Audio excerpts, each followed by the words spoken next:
Anthony Santangelo. Hey, Craig. Hello, pal. How are you? I'm wonderful. So you've just been laying around all week, not doing anything. The last couple of weeks, you've been pretty much lazy and like just sitting at home, right? Yeah, that's me, buddy. I'm just What? judge a book by its cover. That Whoops. was me. That's you. That was me. Yeah. Trying to show this We're out. very professional here. Yes, absolutely. You've just been laying around. What have you been lazy. doing? Oh, maybe just being lazy and Right. being selfish and Right. not talking to anybody and staying in the cave. Yeah. That's me, right? Where? Give us your last 2 weeks. My last 2 weeks? Yeah. Okay. What have you done? Do you recall? Oh. My memory's still good. Yeah, way better than mine. I didn't want to say that, but you said it. Yeah. I hopped the plane Sunday morning. Which Sunday? On what date was it? Let's see. It's this Sunday is 24th, so the 10th. Yeah. Flew to Atlanta Yeah. and had a campaign. No, I'm sorry, it was Monday. I hopped on Monday the 11th. Monday the 11th. Hopped the plane, went to a new client that was referred to myself and AutoMax. I didn't get you one of these this week because you waste money every week when I get you these. So I waste didn't money. get you one. Yeah. So I got you these. You ever had these? They're good, yes. You had these? Look at Dixie. Look at her. Look at her. She's delicious in the food. Yeah. Dixie's on the podcast, The Miracle Dog. So. Hey, Dix.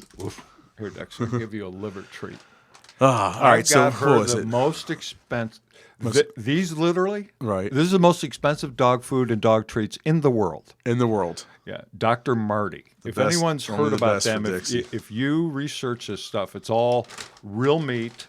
It's freeze dried. There's no preservatives. It's Right. like the best thing. It's like what wolves eat. It's like all dogs are wolves. So we can talk about that later. But I got her the best dog food known to man. Try to squeeze a few more years out of my pooch here. Yes. Hi, Dixie. Well, Dixie's definitely the wonder dog. Yeah. So I'm sorry. Go ahead. All right, so we all shared it out here. So Monday 11th, hopped the plane, hopped a flight to Atlanta. New client that was referred to myself and AutoMax. Did the campaign, had our newest recruiter trainer with me, Kathy Baxter. Yeah. Hey, Kathy. She's the first time she puppy dogged with me on a campaign. So obviously I prepared her how I was before she met me, that I'm crazy. And we did the campaign and impacted some lives and did a great job for Honda South in Morrow, Georgia. Then I flew home and had a little bit of a flight delay, small delay, but the delay still pushed me into... No, it was an hour, wasn't it? Or? No, it was only about a 40-minute delay, but I had the to way take, you were take a whining about layover. it online, I thought it was a long time. I didn't whine about it online at all. Okay, well, maybe. That was somebody else. My bad. No, that was other people that thought about it. It was the same week to someone else that we know very close that had some huge delays heading back to Texas. Yeah. But that wasn't me. So I Are you had, calling Lisa a whiner? No, I didn't say that. Okay, I just said I'm that, just- I just said that she was All right, online. I don't want to cause a problem between you and Lisa. No, not at all. Right. You know. She loves me more than Because she I loves you. love Lisa. I love Lisa too. All right. She loves me before she loves you though. What? Are you sure? Yeah. All right. Facts. Yeah. Anyway, we're getting off the I point. pay here. her though. So That's true. That's why her love for me is pure. right. Yeah. All my friendships are bought, dude. Yeah. All right. Go ahead. I'm sorry to interrupt. All right. So I had a layover in Nashville. God, you stink, Dixie. Yeah, she does. That's okay. It's okay, Dix. You're good. Groomer Dixie, tomorrow. Dixie. Lisa tomorrow. So layover in Nashville, and before I get to the rest of the story, I'm in Nashville Airport, and I hear this music playing. And I was like, oh, this is kind of cool. So I see these two ladies playing in a little restaurant. I was looking for a place to eat anyway. I had a little bit of a layover. And I went in and listened to music, clapped for them, everything. And I said, hey, you want someone to join you? And they're like, yeah. I said, cool. You're going to sing? I said, yeah. So you went and found somebody that could actually sing? Yeah, I did. Who? So I actually did my first karaoke in an airport. So I did it in Nashville Airport, which was kind of cool. TSA probably came in and stopped that. I know they did, right? So it just took away all my security, my access, my A-list, and everything. Right? Yeah. So I did that. It was pretty cool and put it on Facebook. And then by the time the flight took off, because I had to lay over there, I ended up walking into my front door at 2:15 in the morning on Saturday morning. Jeez. So it was 2:15, and was going to be leaving the house at approximately 3:30. So I had about 12 hours. So as soon as I got home 2:15, I went to bed right away. Yeah. Didn't even unpack my suitcase. Right. What did you have to do Saturday night? So, well, before Saturday night, I had about, I woke up at about 7, and I have from 7 to about 3:30 to unpack, pack, drop off, pick up dry cleaning, run an errand, get my hair cut, finish up some AutoMax paperwork for the campaign before, get some AutoMax paperwork set up for the campaign I was about to go to, pick up a bottle of wine for a very special person for his surprise birthday party, do all that, get gas as well, and then drive 2 hours to Red Bank, New Jersey for a surprise party for our dear friend Frank Lopes. Happy birthday to you. You're a true Sinatra. You are. So we went to the party. I got a lot better voice than you do. Well, then you go on Facebook Live and do karaoke. That's what I thought. Okay. I will. I will jump do out it. of my stuff. You heard him, Facebook. You heard him. He's going to do it. I will do karaoke. If I go to Vegas for Rockstar, I will do karaoke and totally embarrass you on how awesome my voice is. We're going to hold this one hostage, this recording here. You heard it. So where's Adam at? Adam, make sure that that this is going to be played back, for Rockstar in March. So when Craig goes out there, he's going to end up, hold him accountable to this. I'll have Joanna tag it, and we'll cut this and make it a clip. Before you go any further, those of you wonderful people that are watching either via YouTube or AutoMax Recruiting business page on Facebook, please share this out. It would be really appreciated. We'd really appreciate it. Yes. Share it to your timeline. Share it to a group that you feel that it would help. Today, we're going to cover a lot of things automotive, helping salespeople, management, what have you. So there's going to be a lot of valuable information on the show today. So I'd ask that you do that. And you can either, obviously watch it live on either one of those two platforms. Please leave a comment. And like I said, please share it. In the comments, seriously, man, good, bad, you don't have to kiss ass. Those of you that watch consistently, we appreciate you so much. But if you have a suggestion or a critique, if we can help Anthony become better, if you can help, if you could critique the show and help us, we'd appreciate that. Also, and I forget exactly what episode we're on, but about 2 weeks. We're about 2 weeks. We're behind on purpose because we upload. Our friend Michael Cirillo, the CEO of Flex Dealer, uploads all of these podcasts to your favorite audio podcast platform, whether it be iTunes, Google Play, SoundCloud, Stitcher, Spotify, what have you, about 2 weeks after that. So please subscribe. Please subscribe to our YouTube channel. Please subscribe to our business page, both called AutoMax Recruiting, and the Recruiter Podcast on those audio platforms. Please leave a review. We'd appreciate that as well. We are everywhere. The show is growing, thanks to all of you awesome people out there, and I think we have a lot to offer, and today will be no exception, I am sure. So, go ahead and finish. See the story? That's a cool sound. Right. I was saying, why are you doing that right in front of the microphone? Yeah. Whoops. Because it sounds cool. Go ahead. So Saturday night, we went to a very private, special 50th surprise birthday party for Frank Lopes. It was an awesome party.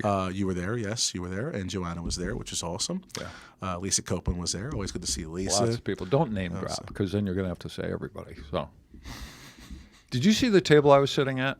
I was at the table you were sitting at. Well, that's right. So, Jesus. So I friended both of the, what's her last names? Dylan, I think it is. Right. So they both. Corey and Elaine. Yeah, they both. Yes, they're friends of mine on Facebook now too. Yeah. Yes. Corey ran me down on LinkedIn Yes. and Facebook. Yes, he did for me. Yeah. And then his wife, who is a absolute hoot. Hoot. That's an exact word. Hoot is the right word. So I've read it. I'd like to get them on the podcast. They'd be fun. They were really funny. And then a colleague of Frank's, and then Adam Aaron's, of course. And it was that was a great table. Yep. You and Joanna, of course, and so it was fun. So go ahead. I'm sorry. Yes, it was an awesome table. Good people that were there, which was awesome. So, but not to keep name dropping, but Bobby Heron was there. Always good to see Bobby. Name drop. So that's okay. Yeah. Anyway, so Melissa Burrow. Yeah. So Michelle McLean. Yes, Michelle was there. Absolutely. So anyway, okay, let's stop now. We're name so. All right. Anyway, Veronica Dunford, who's awesome, beautiful inside out. First time I met her. Yep. She's terrific, man. I've known her for several years. She's a top-notch person. So dog lover. Go ahead. So anyway, so we had the party. We finished up. Michelle and I were actually going to sing karaoke together after the party, but she had a little bit of a mishap with some food. It was a food poisoning type of thing. So she had to leave early. So are you saying Andrea got food that made Michelle sick? No, are you accusing her of that? No, I'm not. Okay, no, it was just an allergy she had. With it. So, she had left. So we finished at the party, and I started driving home. Mm-hmm. Well, at this point, I was tired. Because I literally was home for 28 hours. Yeah, I was home. That's my point. I flew home for Frank's party. Right. I would have stayed out on the road because I had back-to-back campaigns in Georgia. Right. So I'm driving home, and you don't know this part. Yeah, wise guy. I reached out to somebody and tried to call someone and to see if I could talk to them because I was tired on the way home, but that person wasn't available, unfortunately. And about halfway through the drive, I just couldn't do it anymore. I had to pull over. Oh, I didn't know that. Yeah, so I how far is that? 2 hours. It was 2 hours. Oh, really? Yeah, and usually I'm good because we're driving 6-7 hours for a campaign. But I hit a wall a little bit. Yeah, man. I was tired, and so I pulled it aside. Oh, baby. Slept about 40 minutes, and then I kind of woke up and I saw some sirens behind me. So he saw a little late, and it's right when I woke up or whatever. So the trooper was like, he's like, "Hey, you okay?" I said, "Yeah." I said, "I'm just tired." I said, "I travel for a living, come back from a party." I said, "I don't drink at all. Don't worry about that, officer." Trooper, and we're good.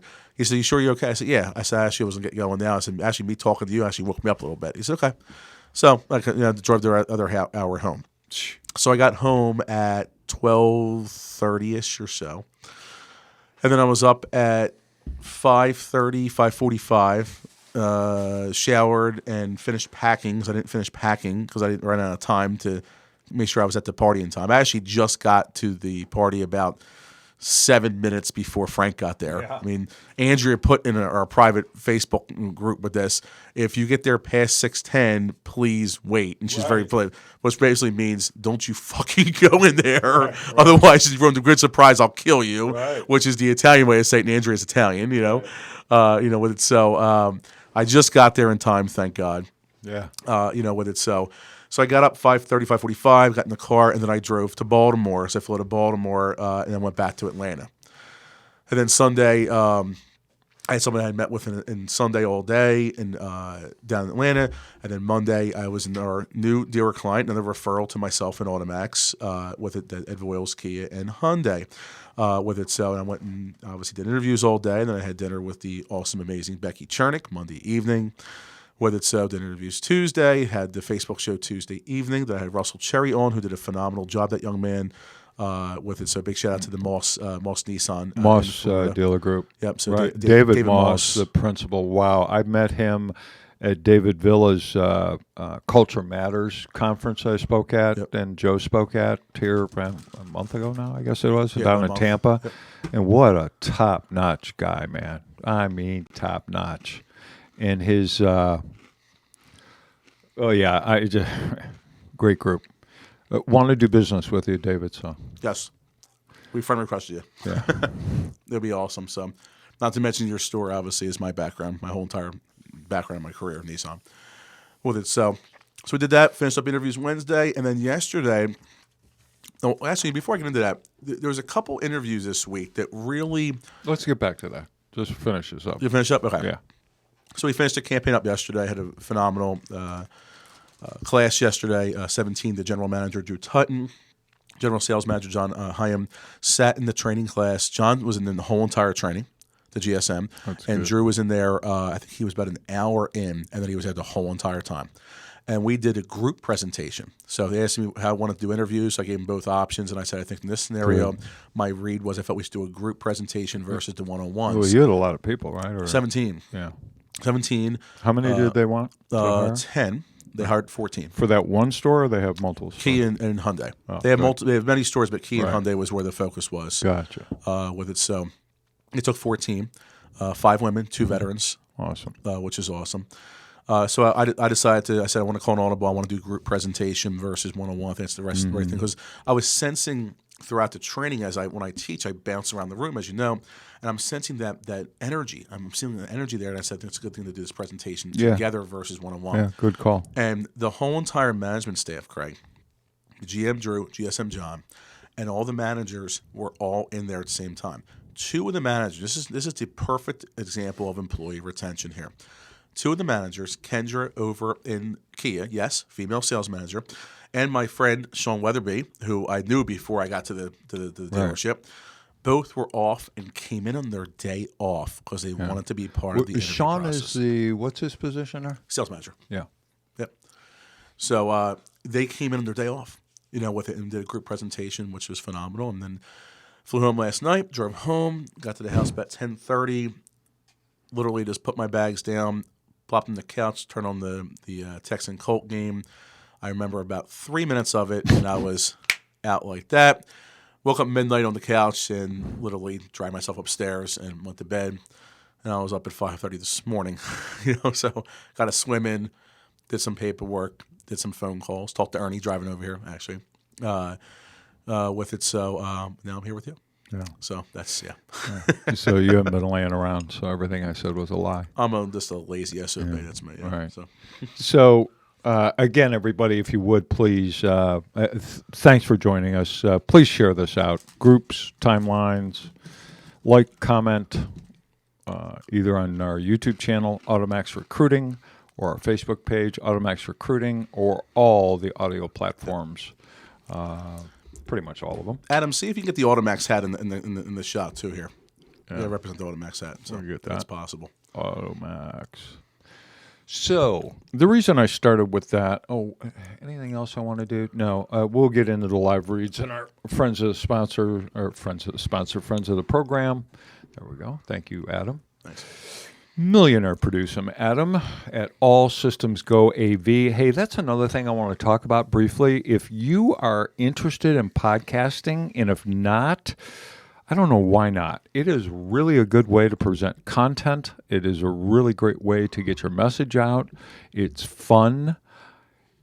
If you're within, we're in Bensalem, Pennsylvania. It's an awesome studio. These guys are great. The equipment is awesome. I think the sound is good. The video is good. You don't have to do video. You can just do audio podcasts. But That's not fun. Reach out to myself or to the folks at All Systems Go AV in Bensalem, Pennsylvania. They have a really nice. This is a real nice space to be able to do this. Real nice facility, and it's reasonable. It's priced reasonably, but these are top-notch people, top-notch equipment, and I would strongly urge you, if you're regardless of the business you're in, podcasting is like it's a thing, and it's becoming bigger and bigger and bigger. And I think it's the only place to get the truth. And in here, in the way I decided to do this, and the way that we do it, is what's called long form podcasting. It's not, on Facebook Lives, you get anything between 5 minutes and about an hour is the longest. I mean, the show, your show, Did You Hire Him, Dead or Kill Him After You Got Him, is typically an hour. And that's about the longest I've seen. I've seen and a couple of years ago over to 110, 120. Yeah. I think when I was on, it was an hour and 45 minutes or some crazy thing because I talk so much. But you said it. yeah. So, but the long form podcasting, obviously, this isn't something you can listen to from start to finish on your drive to work or at the gym. However, it's the old thing: how to eat an elephant one bite at a time. And this podcast is basically something, because I'm a big Joe Rogan fan, and all of his are 2 to 3 hours long, all of them. In the way that I watch them, and the way that I watch them is 30 or 40 minutes a day.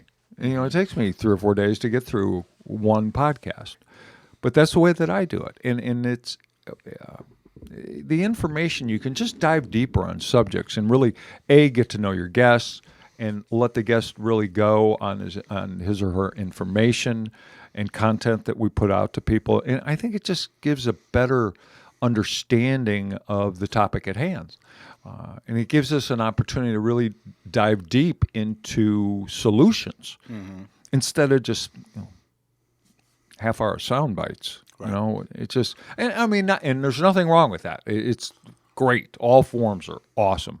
I just think long form, and it's probably not as financially rewarding for us as it could be, because it's takes a lot to We've had podcasts that are 4.5 hours long. It's like I might go for the marathon one day. I might try to do 24 hours one day. Well, it's funny because they'll give me a key here, and I'll just do it all night. Well, I'm talking nerdy as I'm driving up here. Her and I'm talking about some business stuff, and I said to him, I said, Craig and I are probably going to go 2.5, 3 hours a day. He's like, "Are you kidding me? You two guys are going to break the records." And he said, I said, "I don't know." I said, Katie's was 4.5 hours. Yeah, hers was 4.5. 3,200 views. So yeah. It's gaining some traction. Yeah, which is cool. And Michelle did a phenomenal job. Hers is on Monday. A great. Yep. Two of my Well, I don't know. friends. We haven't had a stinker yet, man. I like all of them. So we've had some really great podcasts. We've had a stand-up comic. We had my friend from Beacon Animal Rescue, which is awesome. We had breast cancer awareness, right? Pine to Pink, and our friends there. It was just an awesome podcast. Frank Lopes. Right. It's been all the guests are terrific, and we got a cool. Are we name dropping? Yeah, we have some really cool people coming up in December too. So we are going to take next week off, I think. Although my buddy Chris Walsh, or our buddy Chris Walsh, the CEO of Vets Cars, might come down from Connecticut next week. I'm not sure yet. Come on, Chris. Come on down. So he might be on. Not totally sure yet. Probably be Tuesday if we do it at all. If not, he'll be on in December sometime. He was actually on the second podcast we did. Troy was the first one, right? Right, back in April or whenever we started this crazy thing. It was April, yeah. So the reason I ask you all that is to say this, or to ask you this. And I know all the cliche coined answers, because we've talked about it a lot, and you talk about it a lot. But 19 years in retail, or just short of 20? Just over 19. Yeah. And made good money, obviously. Mm-hmm. So why did you want to leave retail? What was your motivation or thought process in leaving retail? And be as open as you can or want to be. Yeah. Well, I have nothing to hide, all in or all out, right? Yeah. I started feeling about a little over a year before I stopped, selling. Can you hear me chewing? So, no? Yeah, a little bit. Okay. Not the end of the world. It's all right. Go ahead. Yeah. Not the first time I heard you chew. Yeah. A couple thousand people listening. It might be it's all right. Weird. It'll be good on iTunes, It's Go ahead. We're both crazy. You got two people here that do not drink alcohol whatsoever, and we're crazy. Yeah. So anyway, give me alcohol, there'd be a SWAT team here in 15 minutes. Yes, exactly. Yeah, that would be ugly. Yes. So anyway, about a year before I moved on, I started feeling a little bit of a tug, a little bit. Did you stop? Did you share this stuff to your timeline and all that stuff? I did, yeah. Okay. All right. Stop yelling at me. Jeez. All right, go ahead. Are you sure you want me to go ahead? Do you want me to Yeah, continue? no, really, go ahead. Is there anything else you want to talk about? Yeah, would you stay focused for God's sake? Right, exactly. Dude, folks, share this out. Just, Come on now. Just share it out, okay? Craig's having a senior moments. Just share it out, okay? It'll be funny, you know? On. Bobby's texting me right now. Stevens? Yes. Got back to Orlando, traveled all night long. Yeah. Well, I love you, Bobby. Yeah. Stevens, we're on a podcast. And matter of fact, why don't you get your butt in here and get on a podcast? He's back in Florida. You know, He'd be a treat on a podcast. Oh, my goodness. Yes, we have to get him on there. God. So he just got back from Cali. He is so crazy. So anyway, all right. So back to the point here. And we're all over the place today. That's not normal. You are. I'm not. Oh, okay. You I'm keep interrupting me nonstop. I know exactly where I'm going. Yeah. So, well, do you mean All right. So it's 19 years. Yeah, and 19 years. So about a year before I stopped being in the trench, I like to say, I started feeling a little bit of a tug in my heart. And I was having dinner at Bonefish in Wilmington, Delaware, with I was with myself and my ex-significant other, our former receptionist, who is the hippest receptionist, Janice, that you'll ever meet in your life. She is amazing. And my protege and his girlfriend at the time, who now is his wife, Ashley.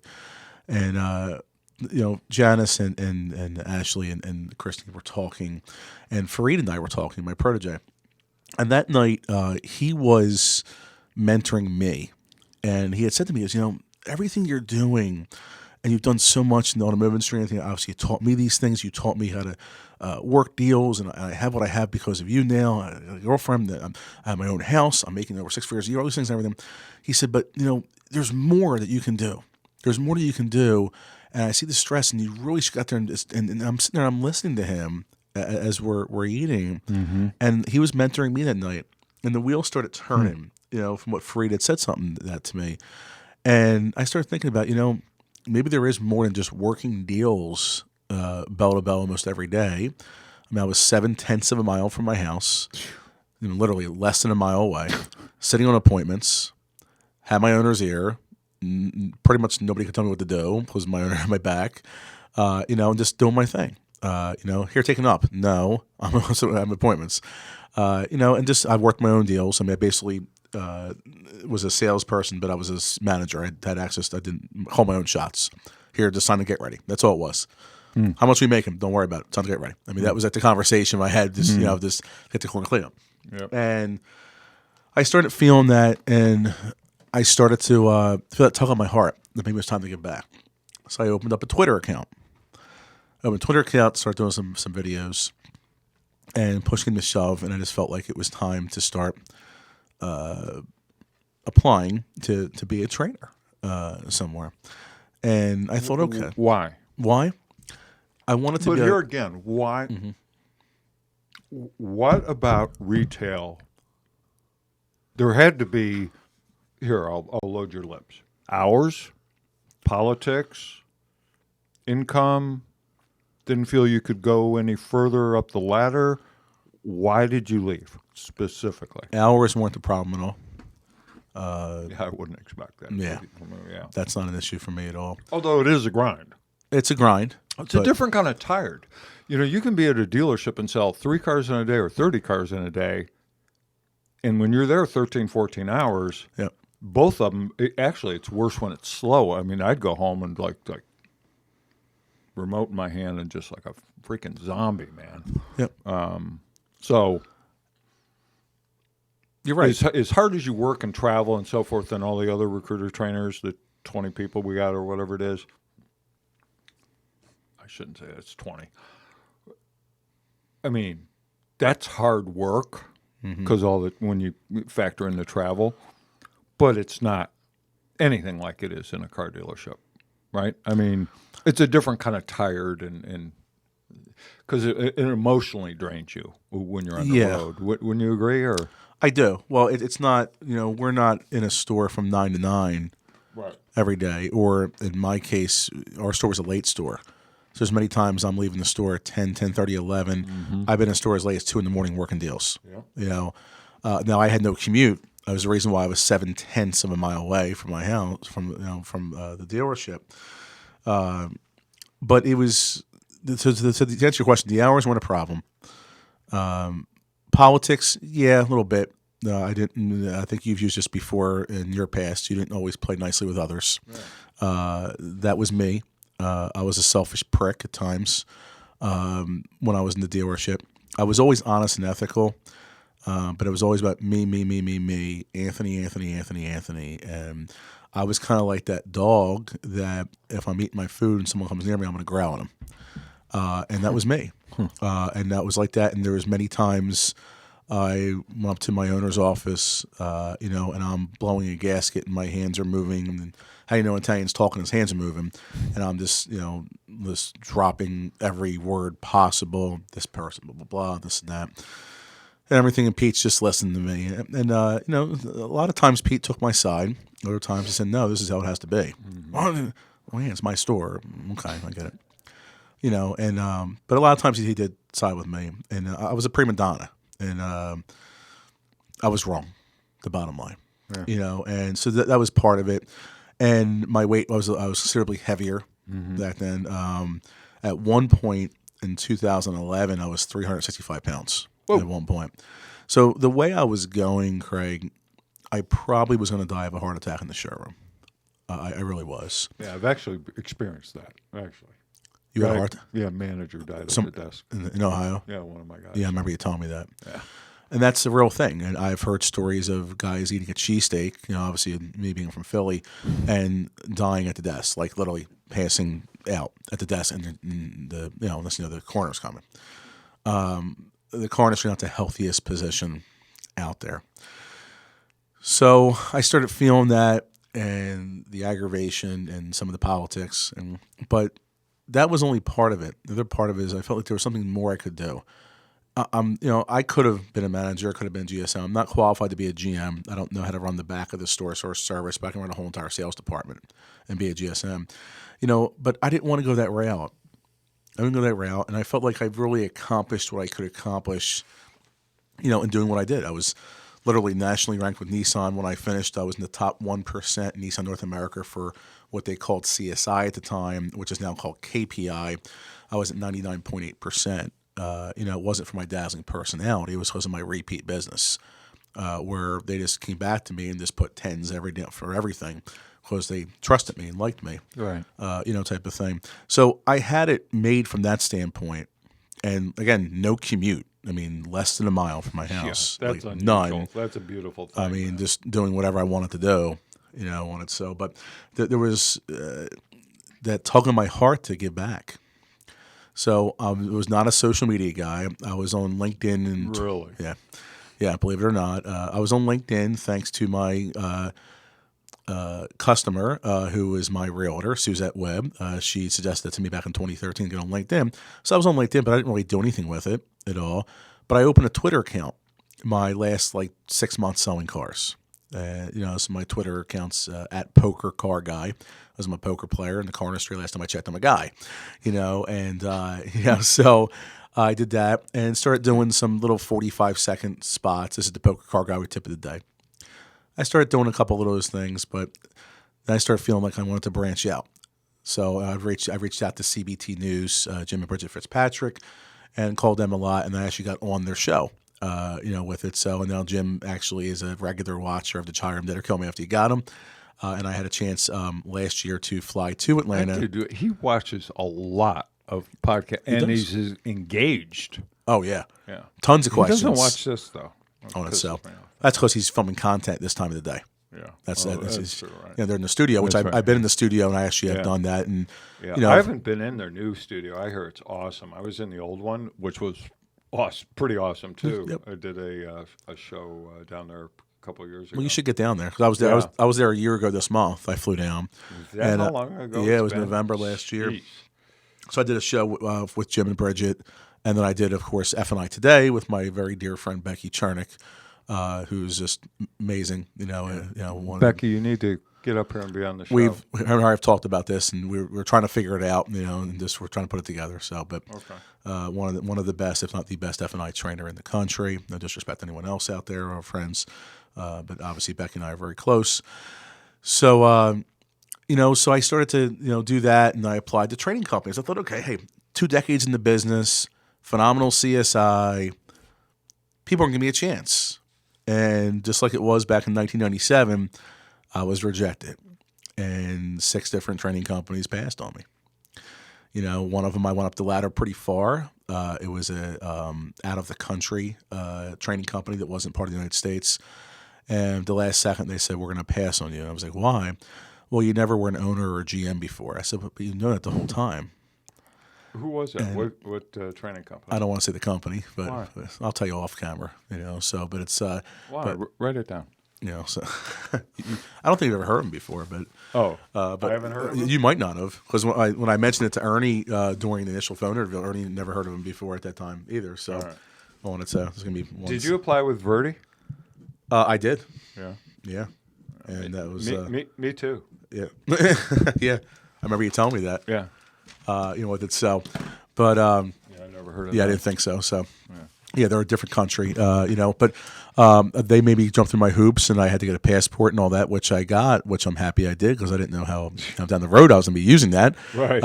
With it. So, but I had no idea with it. So it was getting frustrating. I'm thinking, okay, nobody wants me, and it goes back to again '97. I had at least 11 dealers told me to get bent. Sorry, kid, no experience, no job. We can do this for this is an older man's job. Don't call us. We'll call you. And what I love to hear, we'll let you know. Right. Which again, we'll let you know. We'll let you know is just as bad as on the first date when she says, "Nice to meet you." You're done. Yeah. You're not seeing her again. Trust me. So we both can testify to this. So that's never happened to me. What's that? That's never happened to me. Yeah. Okay. Bullshit. So anyway, all this happened, and now at this point, it was I guess a few years ago. I saw this post on LinkedIn and recruiter trainers, and is that where it was? LinkedIn. That's where I saw it. That was my source source of contact, and I was already connected with you on LinkedIn. Were you? I knew nothing about you. I knew this, and I said this to you at our party a year ago. All I know is this dude was really tall with a tan, sitting there like this. With his hand like this, in a suit. That's all I knew about, Craig Lockerd on LinkedIn. That was like a really dark tan. I'm like, okay, this guy looks like fake tan. Fake tan, right? So I submitted I had an audition video already, which if you want, you can watch it. It's on YouTube, how to make $100,000 a year in the car industry. And if you want to, actually, after the podcast, if you want to take the 5 minutes and watch that and see how I was and how nervous I was on that and see how I am today, you can see how anybody can grow on social media. I'd like to do that. That's a good idea. So, yeah. Where is that at? It's on YouTube, how to make $100,000 a year in the car industry. And that was my audition video. On your channel? Yeah. It's on my channel. What's the name of your channel? Anthony Santangelo. Okay. On it. So, yeah. So I did that audition video that I already had for past training companies. And I literally did like multiple takes. The girl I was seeing at the time was holding the camera for me. This isn't good enough. I'm not good. This is the video that we make everyone present like we do when we hire executive people for dealerships. Yeah. Yeah, I'm having to be able to talk on camera. Right. And so here's a guy, and obviously you don't see this Facebook Nation because I'm on camera nonstop. But I was not on Facebook at all. Right. I refused to fake book. I was asked to do it as a salesperson. I said, absolutely not. I'm not freaking doing it. This is bullshit, stupid, dumb. And I'm not doing it. So to me to do a video was very difficult. So I'm sitting there in my living room doing this video, and I kept taking it, taking different takes, and I would tell her, stop, do it again. And I was just like so embarrassed, and I lacked the confidence. I know what you're thinking, Facebook Nation. Man, there's no way Anthony's lying. No, I'm not. This is exactly how I was 3 years ago. And I went through that. So I sent Ernie the video, and I was already connected with you. So I sent you the video. I said, listen, I know I'm bypassing steps here. I know you own the place, blah, blah, blah, and everything. But here's my video. And you got back to me like that. And you said, I'm having Ernie call you tomorrow. And Ernie called me tomorrow. And I was talking to Ernie as I was driving up here about, you have to pass the Ernie test to come aboard AutoMax recruiting and training, which is not your everyday test. No. It's not a pop quiz. It's not a final. No. It's like the final of all finals of all finals. Like no multiple choice, essay only, like long form, multiple different steps, not just one phone call. Yeah. And at that point, maybe you'll get in. You know? Right. Well, obviously, I mean, everybody probably says this. We just don't hire anybody, but it's like, I mean, it's not. I mean, we could have 100 quote unquote trainers tomorrow, but we need people of a certain culture. Yeah, and you're right. Character. I mean, and Ernie said it to me because obviously with recruiter trainers that coming underneath me now, as you want me to have an AutoMax underneath AutoMax, as you've told me. Yeah. With it, when we first started kind of doing this 6 months ago or so, Ernie's like, well, you're going to go through 100 people, Anthony, to find maybe one. I'm like, no way, Ernie, these people are reaching out and everything. He's right. It's more like maybe 200 people. I've had so many people reach out to me, and it's like the first step is, okay, great, you want to do this. Do you work for, what dealers do you work for? Because I want to make sure you're not one of our AutoMax clients. Because if you work for our AutoMax client, we're not going to take you. That's a no-no. That would be touching dishonest dollars, and we don't do that. With it. So that's the first thing I check. And then I said to him, okay, you have 24 hours just to send me over your resume. I'm in the middle of doing teaching, I'm doing training. I want to sit there and focus on this when I get to the hotel room, and I literally will call you back once I get it, either immediately or the next morning right away. I give them an exact time frame, and I'm very efficient about it. And if they don't give me the resume in 24 hours, lack of efficiency, they're out. Well, I don't need a resume. Some people say, okay, all the best to you. See you. Bye. Have a nice and it's not about the resume. I don't care what's on the resume. I just want to see if they follow direction is my secret, my method to my madness doing that. So I go that route, and then I'll talk to them, and then go through it. And some people aren't like that. Or I'll see somebody that'll apply and they've worked at 5 stores in less than 3 years in the business. No, type of thing. So I went through that and had multiple calls with Ernie. And I told Ernie as I was driving up, I said, Ernie, if you recall the second phone call, Ernie likes to test you. And I literally spazzed at him. I'm like, listen, dude, like, if you don't want to fucking have me here, fine. I'll find someone else. I'm going to find somebody that's going to give me a chance. I don't care if anyone else can give me a chance at all. I know I want to do this. I'm all in with this. So if you don't want me, just tell me now, and I'll just start applying other people because I am going to do this because I know I can do it.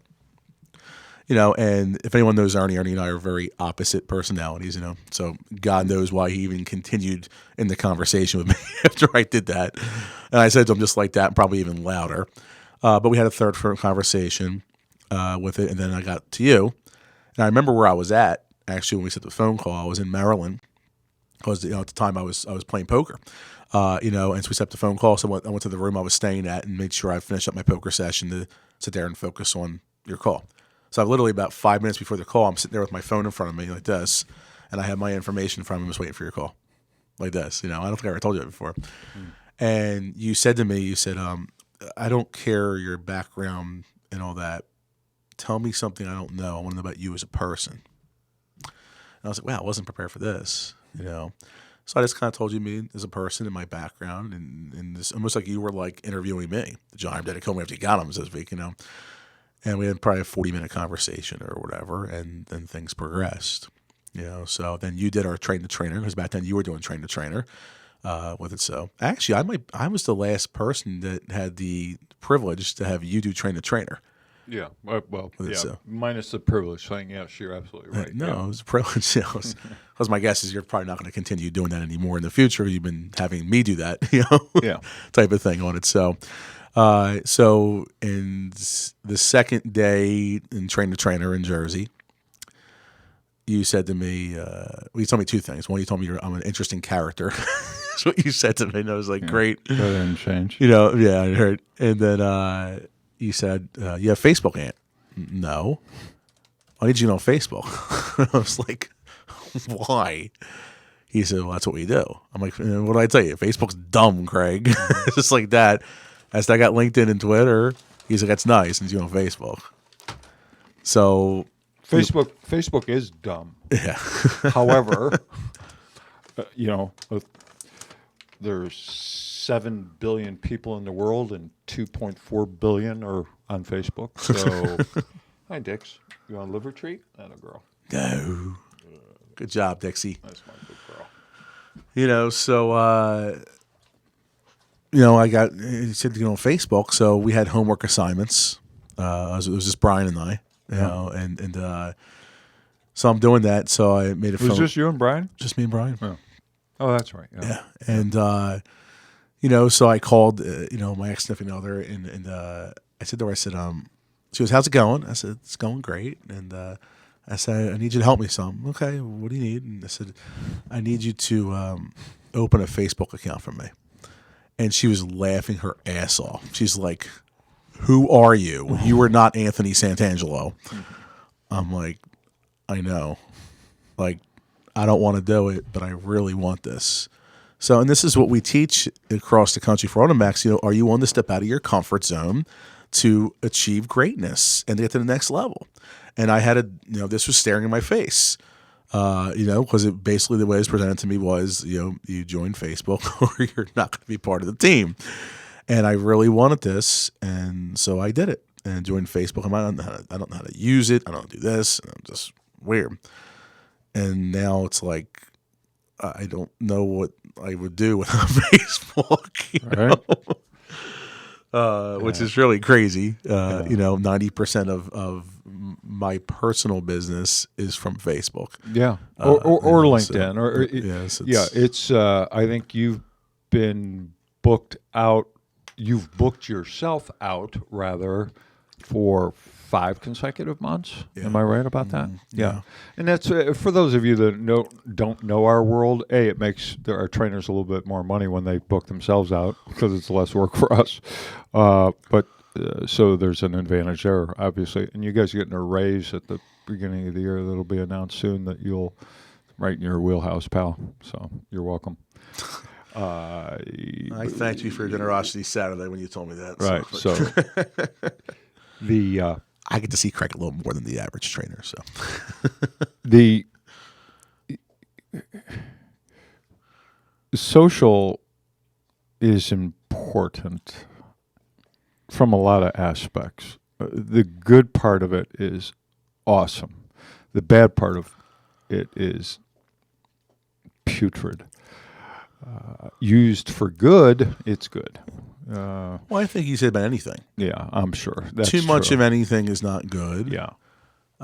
With it. So, but it's a matter of using that, and it just shows. And I guess the moral, I guess, of why you probably talked to me about this is when you're willing to, and what surprised me saying this, go all in with something in your life, you'll be rewarded and blessed. And it's not a financial thing. It's more of that impacting lives. You'll see the success when you're willing to step out of your comfort zone and stretch and give people a chance, give people an opportunity. And I'm not just talking about business, I'm talking about personal-wise as well. Just opening your eyes to things versus thinking that you can't do it because of poor past results or this didn't work out, so I can't give him or her a chance because that one didn't work out before, or this person reminds me of a former employee and they were an absolute train wreck, so I can't give them a chance. Like, really? And it's like it's let's open our minds up to things a little bit. And that's what I did with Facebook. And a lot of you don't, some of you know the story, but some of you don't, where I'm on Facebook nonstop now, and it's just, in LinkedIn and Twitter but Facebook is the main thing for me, where LinkedIn's where we get most of the leads from AutoMax in general. Yes. That's where most of the business is. And I get some business there, but for myself personally, Facebook is where I get my personal business under AutoMax, through it, on it. So, and it was all about opening my mind to do something because you really want it. And when you really want it, it'll work out for you if you're willing to give that chance. Right. We part of what I wanted to talk about today, we have every other week we have a national call with all the recruiter trainers across the country at 8:30 a.m. Eastern. So some of the West Coast guys, shout out to you guys for that commitment, because at 5:30 in the morning you're on the phone with us. But and then every Friday we have an internal call with internal staff. So we had a call this morning. Today's topic, we have an itinerary every week, or try to. And today was, for lack of a better, goes into real deep thing, but goal setting. Mm-hmm. And my son Joe Lockerd, who is the director of operations for AutoMax, and ultimately will be the principal Heir apparent. Yeah, yeah. When I kick off or retire or whatever it is, whichever happens first. Hopefully, retiring happens before I die, but God willing. So, and one thing he said today, I mean, this was a really good call. I wasn't able to be on the whole call because I had to get up here and I had to do a couple things prior to that, but it was about goal setting. And one of the things that Joe said was comfort. I hate the word comfort zone because everybody uses it. So I don't know what a different way to put that would be, but trying something different. And the way Joe put it, I think, was very interesting today on the call about we know what we're good at, right? Mm-hmm. I mean, there's certain things, whatever they might be, in or out of your business life, whether it be your personal life or business life, there are things that we are good at. There's probably people better at it than we are, people that are worse. But for us, it's what we're good at. It's in our wheelhouse. Right. Well, and what Joe said was, well, we can do that all day long, but it's not going to make us any better as a person. It's not going to progress our careers, our life, who we are, our character, who we are as a person, and so forth. So it's the things that we're, quote unquote, not good at, or not proficient at, that we really need to work at.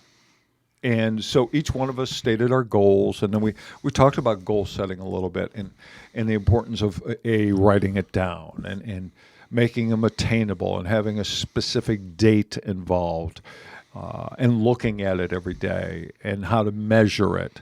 And then most importantly, and what we ended it with, and Joe talked about it a little bit on his Facebook Live that he did today. Yes, that's right. Joe Lockerd did a Facebook Live. Way to go, Joe. Yay. And it was a good one. And he talked about celebrating once the goal is reached. Mm-hmm. And that's so important. Yeah. You know what? No matter if it's a short race, a sprint, a long race, or a marathon, or a bike race, what's the first thing the winner does when they cross the line? What physical move do they make? Hands up. Yeah. Every single one. Yeah. You cannot find me, I'm sure someone will. Yeah, Craig, here's one right here.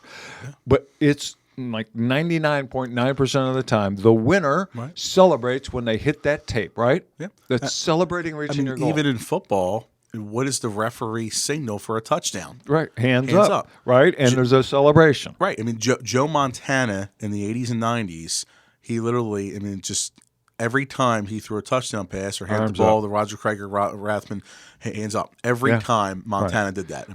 So we in this industry, I don't think, do celebrate our accomplishments as much as we can or should. Well, we're in a thankless industry. Yeah, a lot of times. A lot of times it's like that. And he deals in the appointments, it's like you hear that all the time. Okay, great. It's a good month. It's literally 11:55 p.m. on the 31st. And you're sitting there, and back in the day, smoking cigarettes on the sales tower, type of thing. It's not like that today or anything, but doing that back in the day, off the record. But we can talk about anything here. Breaking up Coors Lights. I came in right at the end of that era. Lines of cocaine, where sales managers. I didn't have the cocaine part, but sales managers were saying. You didn't work at a store where there's coke prevalent? No, really. I worked with guys that were high, but not. Jeez, man. I had a used car department that would move 300 cars twice a week. Right, and then hit everything. Right. You remember you started in 73, right? Yeah. So I started in 97, 72, so 25 difference. Yeah. And but they're cracking open 6, 7 o'clock Saturday night, Coors Lights in the back in the service department. Right. So that's kind of how it was, with it. So now I'm off topic. Why are we talking about this now?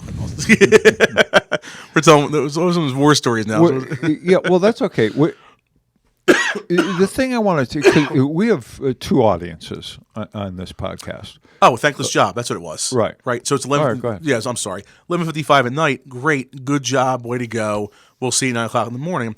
And you get in the morning, and you get your sheets from the manufacturer. Get your goals from your district operations manager, and now you have your new incentives and everything by 10 o'clock next morning. Great, now do it again. Right. How about it used to grind my gears, and I just, this is, People get sick of guys my age talking about the old days and cars we sold. However, the fact is I did sell a crap load of cars and was always, like, You go back to the I'm Plymouth not. days. I cannot remember when I ever getting beat. Well, no, when I went to a Buick dealership in Cleveland, I got beat. I mean, there were guys selling 40, 50 cars there a month that had been there 25 years and just had ridiculous clientele. And I was the new guy, but I was in the middle of the pack. But I always sold. What I sell 2,200 cars in 6 years. So I sold a bunch of cars. So, but that last day of the month, you come in the next day and that board is wiped clean, and it's such a deflating thing. It's like, man, where are those 35, 40 deals going to come from this month, man? And it's so. What You're I stressed want out about that. Oh, you do. You do, and that it's not first good. deal of the month, whatever it was the first day or the fourth day of the month, when I'm bringing that car back to cleanup, I'm like, all right, I'm off the schneid. Right. But it was like a huge thing because you have that stress on you. And it's just, Yeah. It changes everything. You sell a car, the next one's so easy, and the third one is so easy in that day. It's the momentum. The best time I sell a car is right. the sold one, right? So it's just, but. So our audience is twofold, basically. It's three really. You got vendor. There's a lot of vendors. We love you vendors out there. We're fortunate to be hooked up with a lot of really good car people that are vendors, and so we really appreciate and love you guys.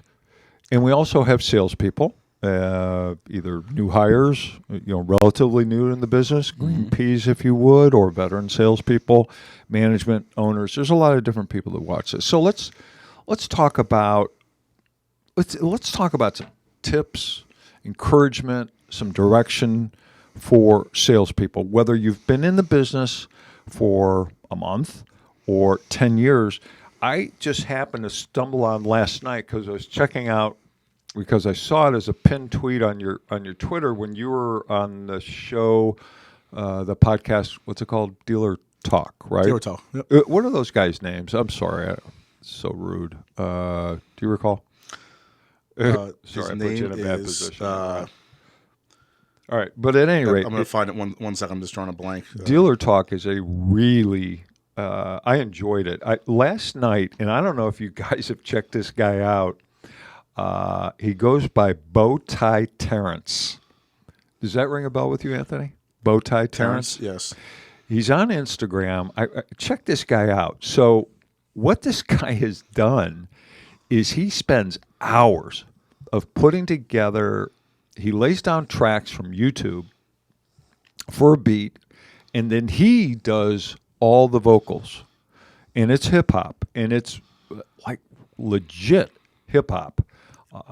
This is going to sound weird. People are not going to believe this, but I'm kind of a hip hop fan. I like it. I like the music. I like the lyrics. Most of the lyrics. Herbert Anderson.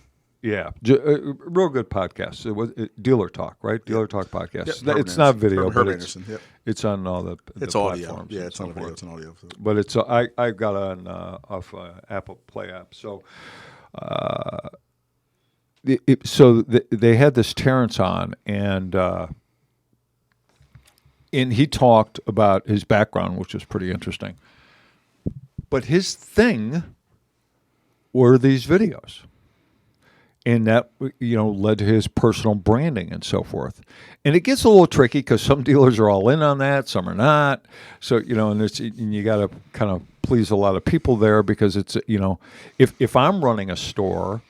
I want my salespeople, everybody, to have their own personal brand. Within the brand of King Kong Motors, I still want to have, I want to have my people stand out. It's a no-brainer. It saves money in advertising for me as a dealer and so forth. There's no, it's got, you got to have a handle on it. You should run everything by your boss first, but. So I guess my question, if you would, or conversation or talking point, Anthony, is like, if you were starting tomorrow or if you were giving advice or counsel to somebody that's starting tomorrow or somebody that's been doing this 10 years, because I'm really of the mindset anymore that I'm seeing a lot of veterans, 5, 10, 15-year salespeople that have changed, that have said, you know what, I need and can do this, or at least I'm going to give it a shot. And by this, I mean social media and so forth. What if we were sitting here right now, we should do that actually. If in this chair there was a young woman that's been doing this for a month, and over here a guy that's been doing it for 15 years, what kind of thing, how would you counsel them to be successful, to be ultimate successful, really successful in the automobile business, and whatever that means, being super successful in the car business? As salespeople, what kind of advice or counsel would you give those people? It's an interesting dynamic, and before I answer that, I meant to bring this up first thing this morning at the start of the podcast. Today's November 22nd, and November 22nd, 1946 was when my late friend Tom Doris was born. He was one of the first salespeople I worked with in the car industry. George Maldonado is on here right now, who when I first started in the car industry 22 years ago, he kind of took me on his wing a little bit. He was a couple years in the business at the time, and I still talked to George. Well, Tommy was there as well, and Tommy unfortunately passed away about 8 years ago, and today's his birthday. He used to say 11/22/46, God created man, he would say. So it's a big shout out to Tommy. I miss you, buddy, with it. So he was an awesome person on it. So I just wanted to say that. I meant to say that before. And Michelle McLean's on here too. She said Bowtie Terrace is a beast, Michelle said as well. Isn't he, Michelle? I mean, the guy's legit good. He's got a good voice, he's a great writer. Interesting character. How you doing, Michelle? If you guys haven't seen Michelle's appearance on the podcast, when she was Monday. Right? Check it out on YouTube at AutoMax Recruiting or AutoMax Recruiting, our Facebook business page. You can see the replay of Michelle. It was a terrific podcast. She did an awesome job. Michelle's an awesome person. Yeah, retention masters, and I'm actually a client of Michelle's. I pay Michelle myself, and she manages my business page, and I highly recommend that you guys use her and reach out. Heart of gold, wonderful person with it. So on it. So to get back to your question, 15 years in the business, 1 month in the business with it. So Michelle, give him a call tomorrow. She's put a comment in here. Call Craig tomorrow with it. So you have somebody 15 years in the business that started in 2004, versus somebody 1 month. The 15 years, we get this entitlement, I think, at times in the car industry. And ego. And I'm the biggest violator of these things. I was just so wrong the way I was in the business when I was in the trench. Like what specifically? Because if there's 115-year veterans speaking right now, you're not unlike these men or women. Would you agree with that in a lot of different areas? The only difference, after 15 years? The only difference, and it's funny because George put it on there before what about drunk salespeople he put on here. The only difference is that I'm different than the average salesperson is I never smoked a cigarette, never done a drug, I don't drink alcohol, I don't drink coffee, which is insane. You're not even a car salesman. Right. And how they sold 3,486 cars in 19 years, So, but that's the only difference, but to be specific when it comes to ego and entitlement and all that, flying off the handle, judging books by its cover. A new salesperson would come up to me when I was 5 years in the business, this when I was 25 years old. Oh, you Santangelo? Yeah. I heard you're the top salesperson. Okay. Well, I was wondering if you had a couple minutes for me. Why don't you come back in 30 days? We'll see if you last. I told people that when I was 25. I mean, what a jerk off I was for saying that. Let's stop right there. All right. So if you're and for whatever reason, I did not do that. I always helped new people because, and I'm not quite sure why, probably because I got treated, when I started selling, I was 22 years old, 23, whatever it was. and everyone else was 107 years old. Right. And nobody would have anything to do with me. Right. Like, nobody. I mean, literally, dude, the old joke about he doesn't work here. I go out to lunch. Oh, he doesn't work here anymore when somebody come in and ask me. Real life. So veterans out there, there is zero bad that can happen for you by reaching out and helping someone that needs your help in the dealership. There is zero downside to that for you. There is zero. There is zero. It will pay you back so much. Don't do it for that, but it'll pay back to you in multiples if you reach out and help somebody at your store that needs help, because you were that person someday. Yeah. So remember back to your first day, your first month, your first 6 months, first year. And that's the key right there, Craig. You got to remember back when you first started. Mm-hmm. And for me, I've said this so many times on camera, I wouldn't be where I'm at today if it wasn't for my mentors. Yeah. You know, my 5th month in the car business, I sold 2.5 cars on 41 ops. And again, George Maldonado's on here right now, and I said to George and Roy Trainer and Mike Vickers and the late Tom Delora Soprati, I'm getting fired. Brian and Terry are firing me, and they're like, no, they're not. And, yes, I am. I know I'm getting fired. Come on, Santangelo, we'll take you out and buy you a beer. I'm like, guys, I'm a month away from turning 21 years old. Well, come on, I'll buy you a Coke and cheeseburger. I know you like those things. And they took me out to Casey's in Devon, Pennsylvania, and like, Anthony, Brian and Terry like you. They're not going to fire you. You're going to be here. Come tomorrow. They're not blowing you out. They really like you. You had a bad month. Tomorrow's February 1st. These were veteran salespeople at this Veteran salespeople, yep. You know, George Maldonado, who's on here watching right now, Mike Vickers, Roy Trainer, and the late Tom Delora Soprati. Well, if you got that kind of support early on, why do you think then you didn't emulate that with I had a confidence issue. I had a confidence issue, and it goes back to more of my background as a teenager. Yeah, protecting your turf kind of thing? Like, I was afraid of failing, and I was afraid of just not doing well. And I had to. So you thought by helping other people that you would fail somehow? I was afraid to approach people. So I didn't want to take ups. I was forced into ups. I wanted to call people out of the Philadelphia Inquirer that were selling their cars privately. No. I mean, I'm sorry, excuse me. I mean, like, you've stated on numerous occasions that you were the guy, hey, get back to me in 90 days, make sure you're still here. So why, if you got help from other salespeople early on, like real early on, which you appreciated to this day, right? Why do you think once you became the veteran, quote, end quote, and you were approached by younger people or had the opportunity to, if they didn't approach you, you reached out to them. Why do you think that you did not do that or fought against that? Because I was a selfish asshole and all I cared about was myself. Okay. Now it changed. So the point of that, veteran salespeople, is don't be a selfish asshole. Right. All right, so I'm talking about like year 8, 9, 10, it changed until year 19. So my last decade, 11 years, I helped people. I did.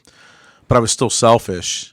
But those first handful of years, especially when I was cocky. I was arrogant. I was high-minded. I thought I was the best. And that's how I came across, even though all these people helped me.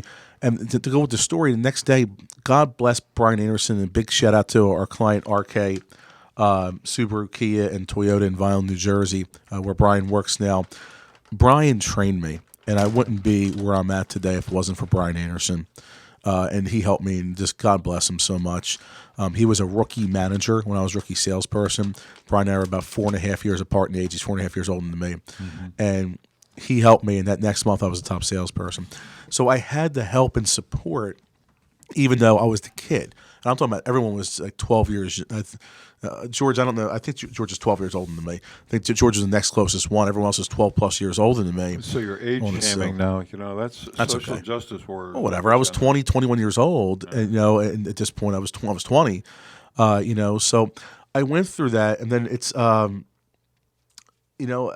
that cockiness, that arrogance that you go back. So go back to the question here. As a veteran salesperson, how you doing, Dix? You all right, Dixie? Dixie's right here with me. As a veteran salesperson, we have to adapt and change in times to do that. And I refuse to do that. I sold my cars. I made a very substantial living. I'm not a big fan of getting into numbers on camera and stuff, but I did very well. And but I was set in my ways. It was cookie cutters for me. And if that person fit that, wonderful. And I had a way. I was a good closer to be at the desk and everything on it. So how you doing, puppies? You okay? No cookies for you. Dixie do. And I did that, but the way I went about it, I should have been more approachable.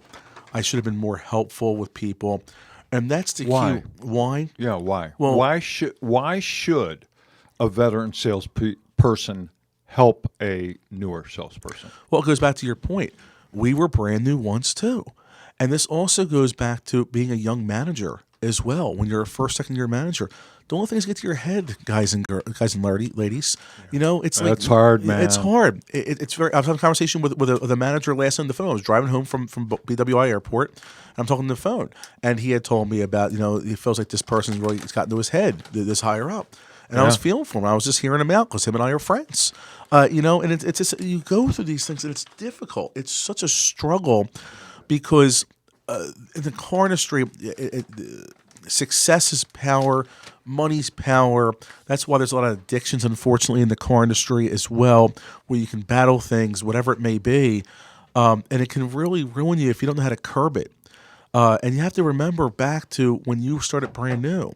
And for me, I fell into that trap, and I got cocky and arrogant, and that's why I was not liked very well as a salesperson. I produced, and I was always there because I made them money. But it was a different type of thing where I didn't understand the dead at midnight principle that we teach today with AutoMax. I didn't understand that. Give me back with no thought of any reward. Hey, okay, I'll help you, but if I have to do a DX, you're going to go pick the car up for me. Right. No. Right. Like, stop being a creep, Santangelo. And that's what I would do.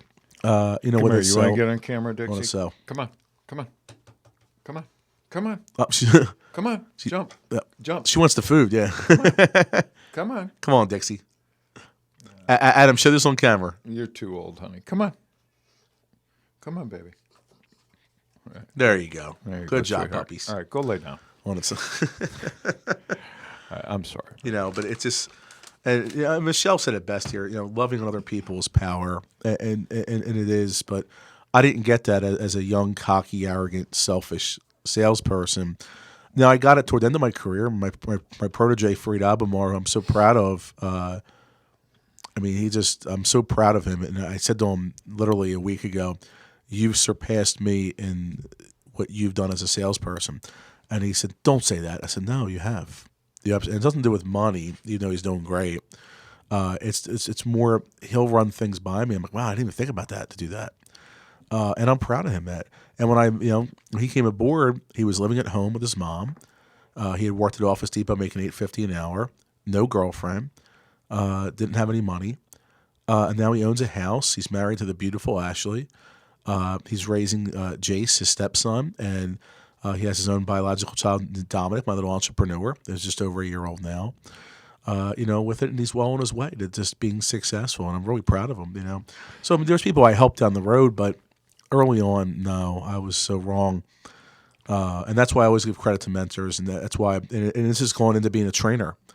I would not be where I'm at today, and I've said it many times before, without Bobby Stevens and John Tracy. They've been mentors to me as senior trainers for AutoMax that have been with Craig for 13 and 15 years, I think, respectively. They've been with Craig. If I'm off by a year there, with it. And they've helped me with no thought of any reward at all to be able to do things. And they've helped me different ways. Bobby keeps me calm and makes sure he understands I'm having fun and everything. And we go back and forth. Bob Stevens keeps you calm. He does. He's the least calm human being in the entire world. He's calm. He's calm. He's a character. And I love Bobby. He's just so awesome. Yeah. Well, how he came about that is because his mentor within AutoMax is Cliff Howard. Right. And Bobby was freaking out when he first started and had Cliff took him under his wing and changed everything for Bob. Yeah. So Mr. Howard's a great guy. He's awesome. He's terrific. I just got a amazing message from a top-notch car person that wants to join the company. Doesn't work in a dealership right now, but he's that'd be a great hire. We'll see if he passes the Ernie test. Yeah, well, this guy don't have to pass no tests. He's in. He's aces. But so salespeople, if you're, I mean, here, let me give you some. Social media is a must. Yes Yeah. or no? Regardless of age. Is it a must? Regardless of Is it a must? Mm-hmm. No. Mm-hmm. It's not a must. Why is it not a must? Because you can still be successful without it. How? I was. Work ethic, prospecting, and all that. So, some people won't do it, and I get that. Now, to come in 2019 as a brand new, and the term in the car business is green pea, but I prefer to use the term rookie, which is a sports analogy. Rookie salesperson, it's going to be hard to be successful right away with social media. Sure, because you only have two choices as a salesperson in today's environment in the automobile industry. Mm-hmm. Whether you're 30 days in or 10 years in, you either stringing away. I told you you either have to have a presence on social because you have to get your own clients. Yes or no? Yes. I mean, it's imperative. Yeah. I mean, it's changed your income level, lifestyle, and everything within AutoMax, booking up most of your own business. And it's no different inside a car dealership. So you have social media where you can create your own brand. You become an expert in people's eyes. Done right. You don't want to be pitch. You want to give information and so forth. Or like Crinity does it, or Alarita does it. I wouldn't exactly, in my opinion, no offense, gentlemen, to either one of you, 'cause you guys are, the records speak for themselves, aren't exactly social media geniuses. Correct. What they do, or what I've seen they do, and Alarita especially, is they are legit involved in their communities. Boom. They're not just writing a check. They're physically there, yes, engaged, volunteering, working in their in not going there to sell a car, because I've been down that road. Mm-hmm. However, joining different groups and charity events and whatever, baseball games, it doesn't matter. Paying to have your name on the back of a uniform is meaningless unless you're there, doing something. The best thing you give someone is your time, and the big thing with Ali and Frank, who I know, and Frank lives 2 miles from me. Yeah, so we're in the same town, Glen Mills, Pennsylvania. Is they put that time in the community. Ali's out there doing things with his twins. And talking to people, and it's nothing to do with car business. He's a good person. He's just a good guy, and he cares. Frank has his own charity, the Delco Group, which is Delaware County, which is the county that we live in. It's not It's not Delaware. It's Pennsylvania where we live. It's called Delaware County. Right. And he has a Delco Group, and he's giving back to people and doing that. So you might not see them on social media doing Facebook Lives all the time. Right. Do that. And now Frank obviously goes back to salespeople now with his process he has. Ali gives his time when he goes out with Damien and speaks to dealers, and he just spoke to Brian Benstock's store on Saturday. Right. He actually had dinner with Mariano Rivera Saturday night, which is really cool. Yeah. So who owns a Toyota store, and Ali's a huge Yankee fan, so it must have been like heaven for him. Yankees suck. But I get it. But it's so you can do those things to get in your community. But the best thing to do is, obviously, when it comes to marketing, and Ernie and I were talking about this as I was driving up here. What is the proper way to market yourself as a salesperson, independent contractor, sales trainer? It's your own business. So if you're working for Lockerd Motors, guess what? As a salesperson, it's still your own business, even though you're working for Lockerd Motors.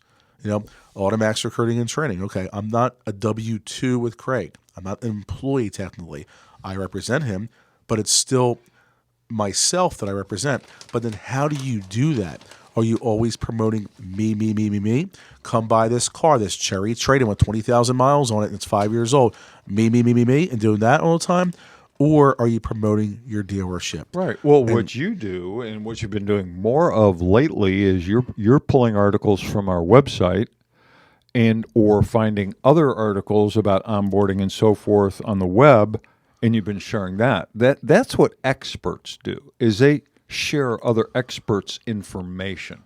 And then consequently, it makes you look like, or in fact are, then an expert to the public, which is pretty damn important. See, because as a salesperson, new, veteran, doesn't matter.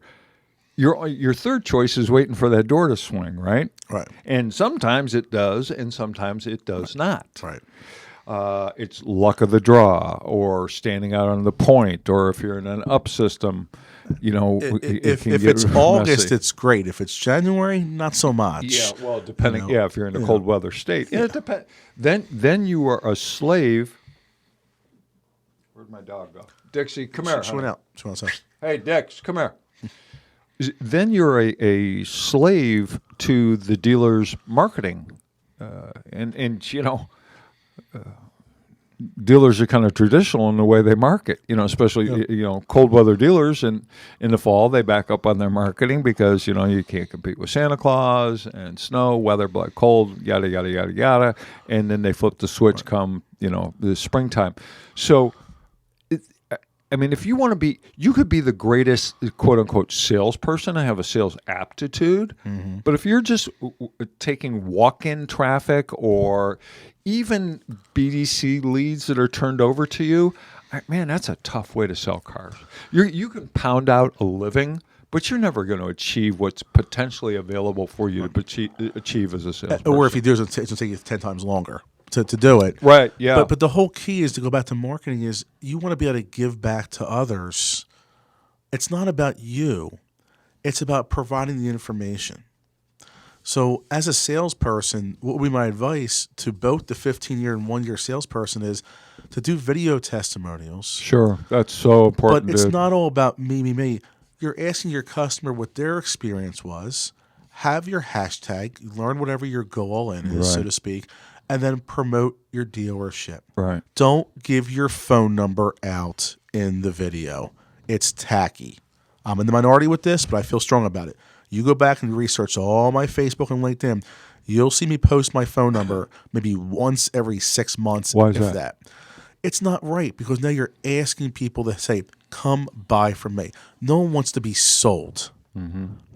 I don't care if they need people. I don't do that. Let your content stand for itself and to say that. Well, I can't argue with you. The results you've had have been remarkable. So, and that's why. But when's the last time you saw Santangelo's training service on my post? Yeah, you don't. Yeah, no, never, you don't. Ever. Right.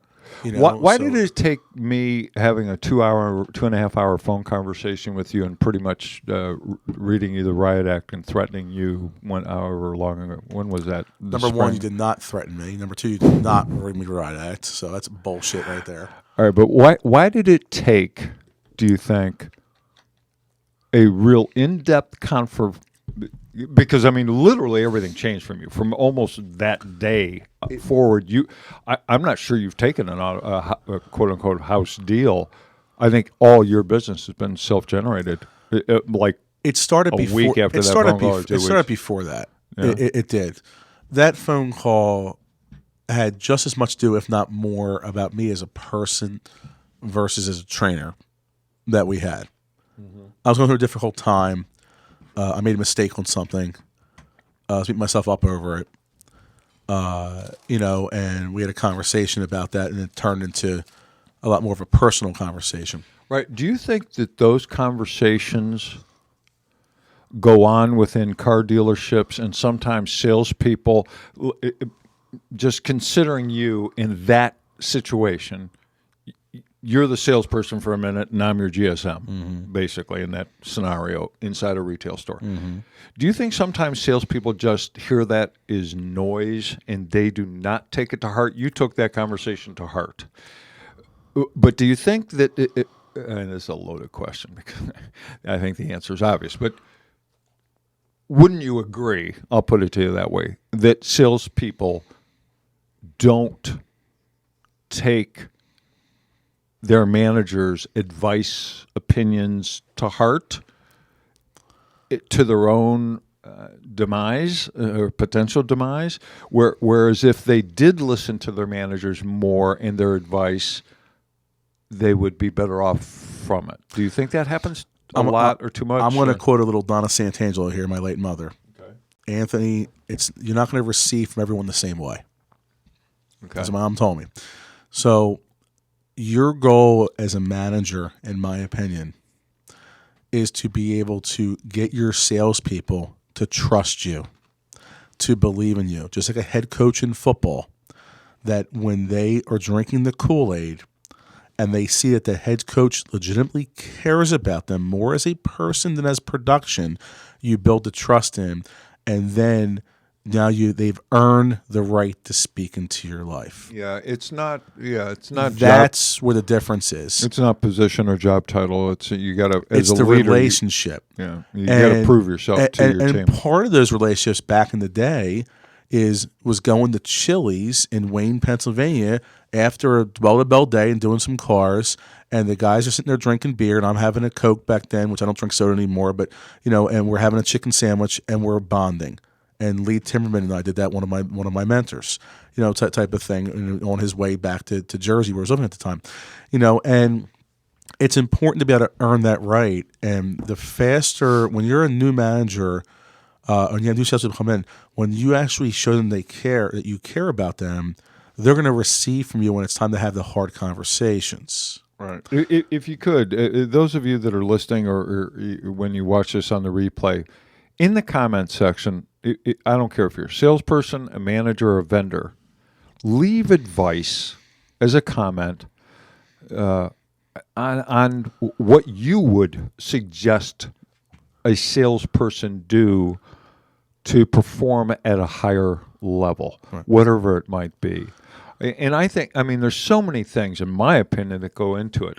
Health is important because you mentioned it. A car dealership, you can go sideways pretty quick on health. It's so huge, these things. And to go back and that conversation that Craig referred to that him and I had was in May. But things weren't – the transition I made was in February. That's when things started changing, and the results started coming in March, But let's set aside the business side for a second. It's a personal choice of relationship. I made a commitment to my health, or not relationship, personal choice of making certain decisions. I made a commitment to my health in February. I did. And that was from having dinner with a friend of mine. It was the first time I met that person who had followed me on social media, and they put me right on the carpet. You've been so successful in your career. You've made X amount of dollars. You're doing great the last 2 decades, but you've neglected your health. And the person said it with tears in their eyes. And it was scary for them to say that because they didn't really know me very well. I didn't know how my reaction was going to be. It woke me up, and I'm very grateful for that person to do that. So that, and I also made another personal choice in my life, we'll just say to lead with my heart in February. And I'm going to leave it at that. But I made some changes there about just putting myself out there and going all in and not being afraid of rejection. When I made those 2 choices in my life, things started to open up a little bit, and now my eyes became more open. Doesn't mean I don't have struggles. I had a little bit of a struggle in May, and Craig reached out to me and talked to me. Well, what? But what if I ever see from him the same way 2 or 3 years before? No. It takes time to build that.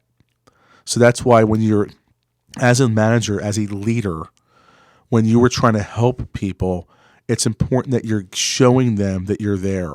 The salespeople that I have in our trainings for AutoMax, they know that I'm there for them.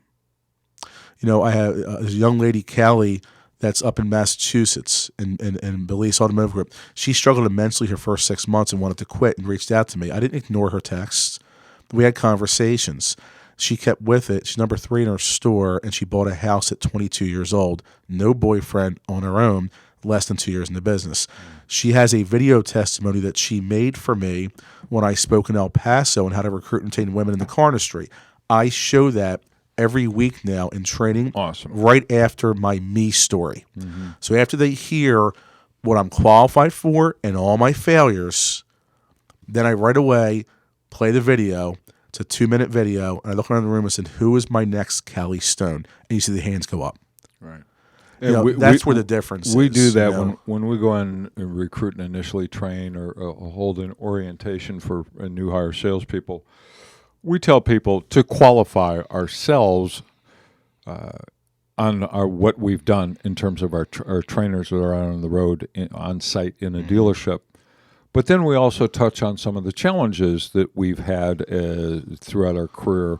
Point being, because sometimes, I don't know if this has ever happened to you, but I would think people in the audience have maybe experienced this, and maybe you haven't thought about it until you hear about what I'm about to say. But I know for myself, I've been in audiences. I had the opportunity 100 years ago to see Joe Girard speak when he was at the crest of his success and popularity in the early mid 70s.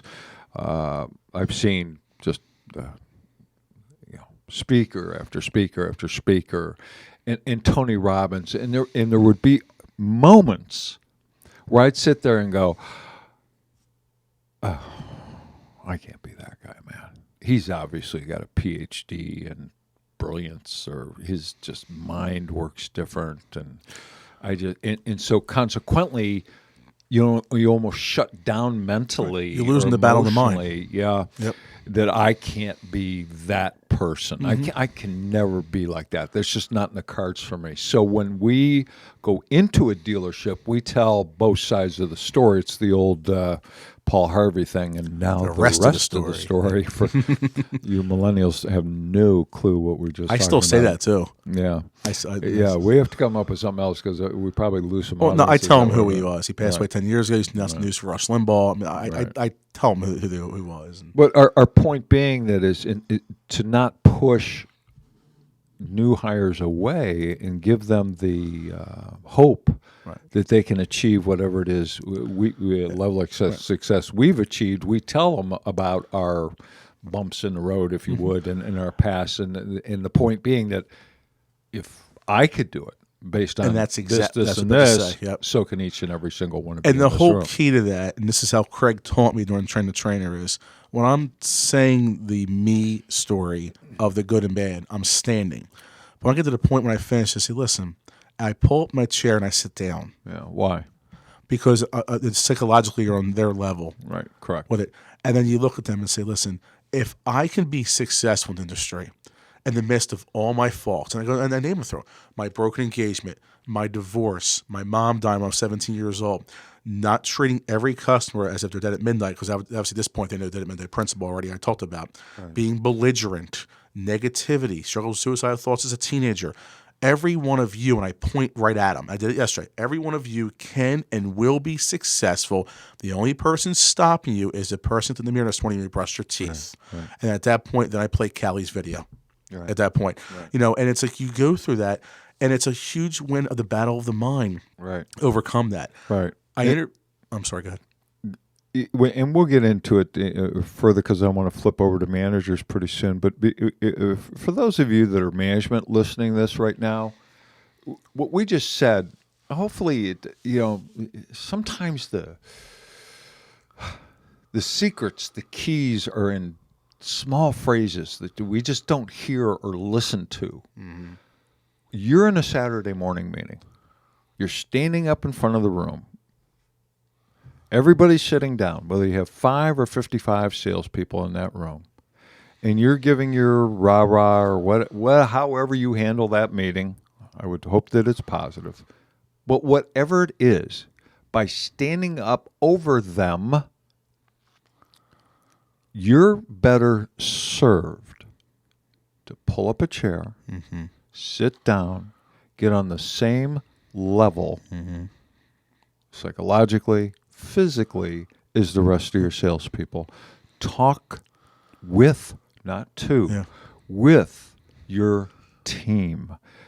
I guarantee you, ladies and gentlemen, they will relate to you. They'll hear you better.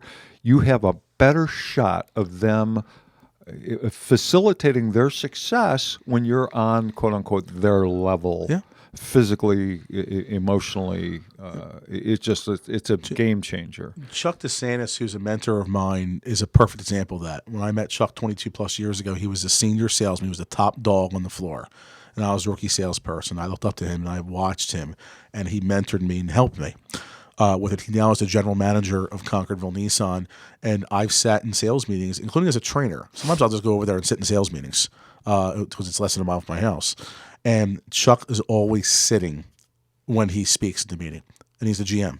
Yeah. And you see people receive it. Everyone's eyes are glued on Chuck. Yeah. And they see that, and he produces the results because he's one hell of a closer. Yeah. But also he cares that way. But he's developed that and grown into that through GM training in NADA, through the years in the business, and through him being a salesperson for many years. Yeah. He didn't just jump and be a manager 2 years in. Right. He was like 10 plus years before he decided to take that next step. So there's a big that learning curve is smaller when you have that and you're humble and to do that. And that's what you want to do. And I tell people that, I'm not any better than you. Just because I have the national sales recruiter and trainer, I'm in a suit, doesn't mean I'm better than you because I'm not. I learned from all of you. Right. One of the things I talk about in the interview process is my ICE acronym, integrity, commitment, efficiency. Where did I get the ICE part of the acronym? From Lauren, who I trained at Matt Slap Subaru, who's still there crushing it in the B2C department.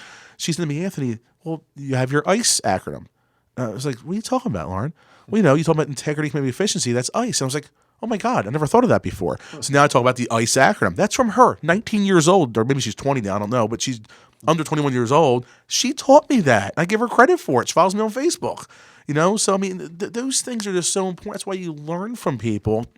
And you stay humble. You told me that my first year. Stay humble, Santangelo. Stay humble. So, I mean, it's a team effort. People like to say, well, Anthony's done this, Anthony's done that. No, it's a team effort. I wouldn't be where I'm at today if this man didn't give me a shot and didn't give me a chance. I wouldn't have the classes I've had if it wasn't for Mama Jane working her ass off, doing those recruitings. I wouldn't be in a position where I've been able to market myself underneath the AutoMax umbrella if it wasn't for John Tracy and Bobby Stevens being there for me. I wouldn't be where I'm at today if it wasn't for my great relationship that I have with Danielle Burke and Joanna Weber and Jody Atkins, some of our in-house people that are amazing. These things are important to do that. And you don't have to be the same personality to do this. It's a matter of valuing each other and appreciating each other with that. And it's the whole synergy format, with it. You don't like the word boss. You don't like the word chief. Chief's okay as long as it's from Jane, but I don't like pal, buddy. Yeah, pal, but yeah, it's all stupid, dumb bullshit. That's not what it's about. People, Craig's your boss. Well, no, he doesn't like that. Yeah. And technically he's not. Doesn't mean I don't respect him, but he respects me as well. See the difference? It's a joint thing where you work together. That's right. And that's what you have to understand. When you're a salesperson and you're a manager, you're working together underneath the umbrella of ABC Motors, so whatever dealership you're at, you are working together to earn a customer for life. Let's stop fighting each other or being belligerent with each other or putting each other down and find a way to grow through that process. You'll be more successful. You try that again. This is a liver treat for Dixie. Those of you listening on the radio.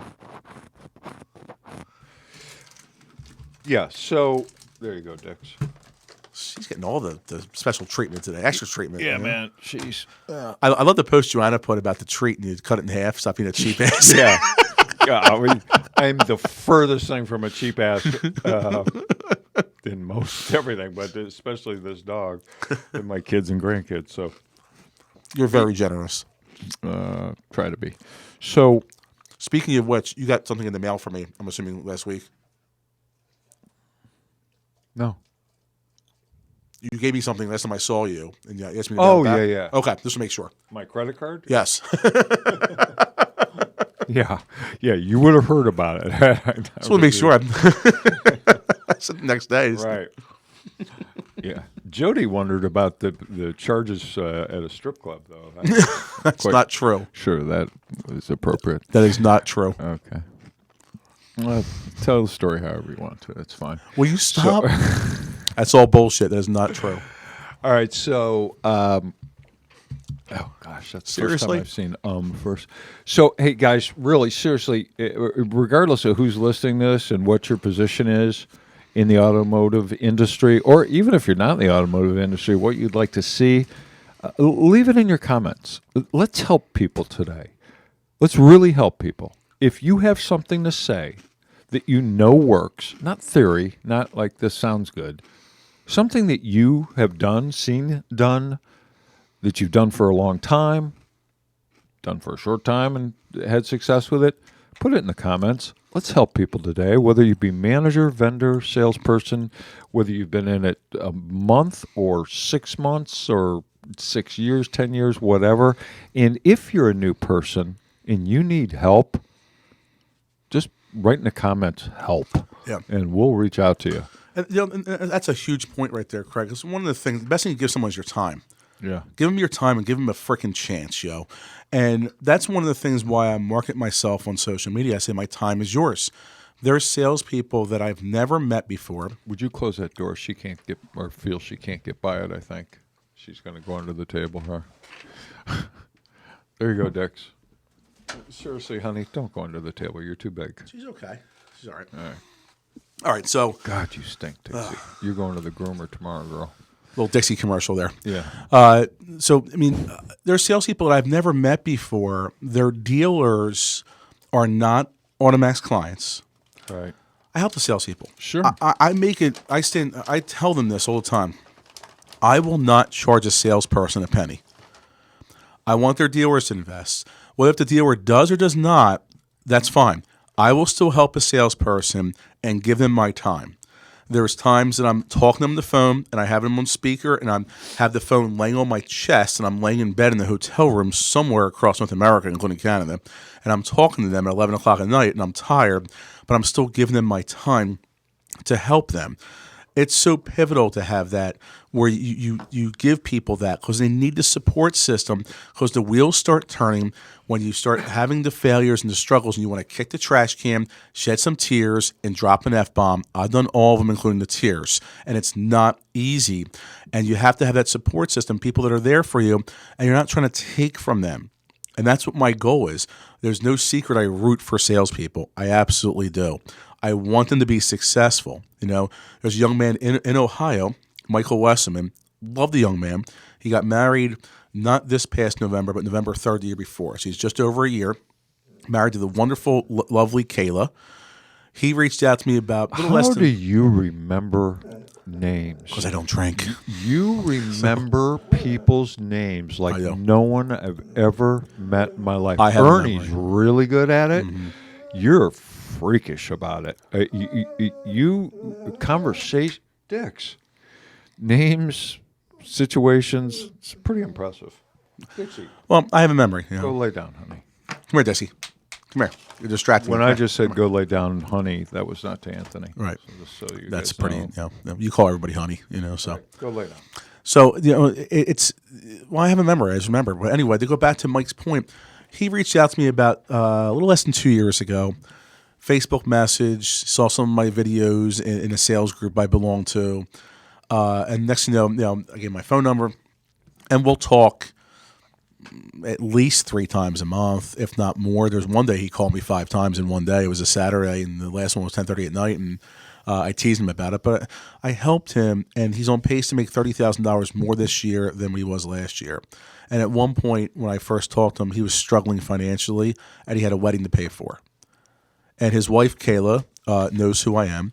I have not been to a campaign near him. He works at a dealership in Kentucky, right over the Cincinnati border. Works for a Chevy Hyundai store. And I told him, I said, when I see you, I'm taking you both out to dinner. And I'm going to take care of it. It's on me. You know, but I just want to help him, and he's making more money.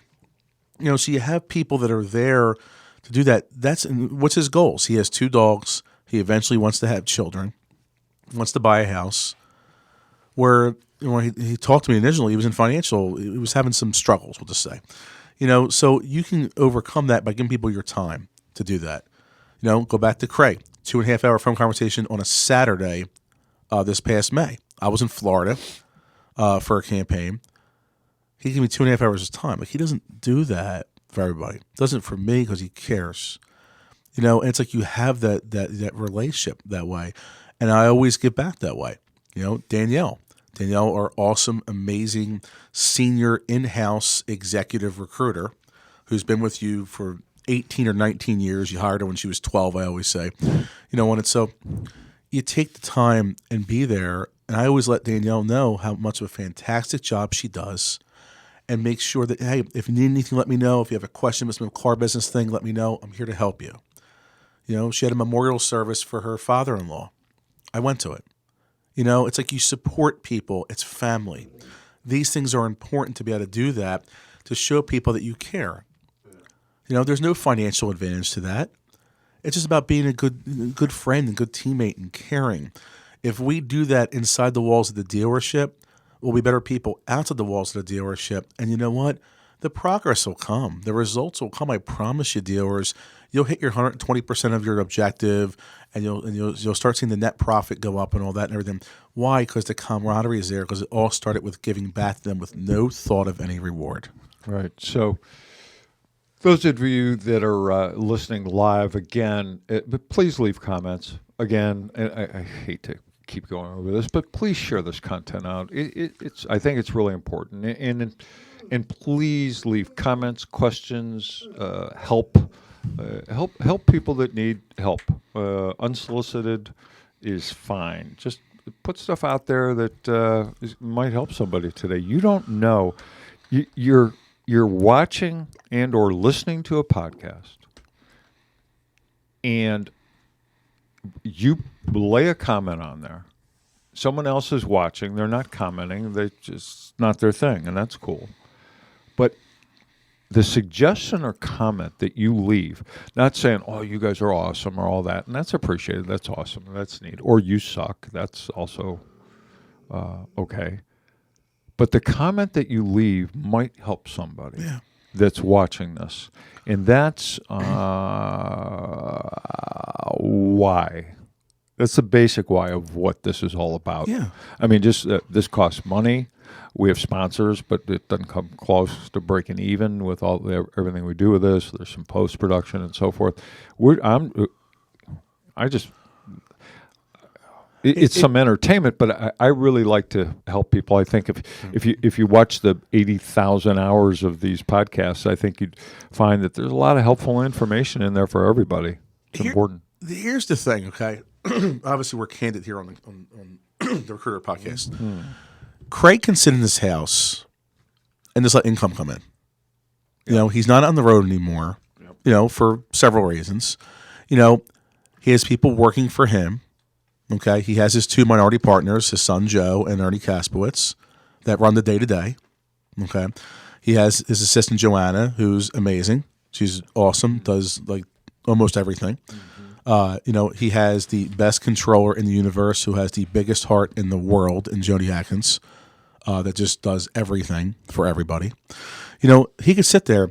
So why does he travel an hour and 20 minutes once or twice a week to host a podcast that is a net negative? They said the money it costs to the studio and everything here, minus the few friends of the program. Why is it? Because he wants to share his knowledge of 47 years in the business and his 68 years of knowledge and life experience, to be able to do that, to give back, because now that's his avenue of doing that. He can function on that now. He's not doing campaigns. He's not really speaking at a ton of events because of the travel. But now he just does this, and now it's a way of him being able to use as a vessel and his knowledge that way. Why do I come up here? I do that. Well, I'm traveling still. When he no, Craig, I'm too tired. No, right. You give back, and it's so important where there's something you could say to somebody, and a comment you can put in, or hitting the share button, and somebody says that and says, "Wow, that needs to see it." Is a ding, ding, ding, rings a bell. I'm having a day from hell. I'm ready to quit and give up. Yeah. My house is about to get foreclosed on. Right. I'm about to get evicted. I just went through a divorce. I'm 47. I've been married since I was 22, and he just left me for a 26-year-old. And it's like you go through that stuff. And it's real shit that freaking happens, Joe. And then all of a sudden, there's something that changes it, and all of a sudden, their mindset changes. To change your mindset, or to change your culture, you must first change your mindset. Go all in, which is one of my quotes I teach in training. And you have to be able to do that in order to grow. And if you want to keep holding everything in, saying, you know what, I'm not going to talk to anybody. I'm not going to help that salesperson. I'm going to have them do the Hard Knocks way of 1977 in the corner string of that route. No, I'm not going to give that person a chance and date them because I'm too afraid of getting hurt myself. So I'm going to close my heart to every fucking opportunity possible and go that route. All these different things, and you go through that, fine.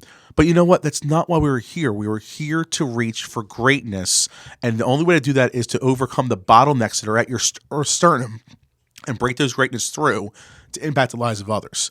If it doesn't work for you, then hop off now. That's what our podcast is about. Yeah, pretty much. Are you single now? Are you seeing someone? I'm not seeing one. Are you lying to me? I'm not lying to you. Oh, okay, all right. So we're both single. So That's not what the podcast is about. What he just said there. well, it could be. We could turn it into a dating No, it's not. a dating podcast. Let's go back to business. All right. So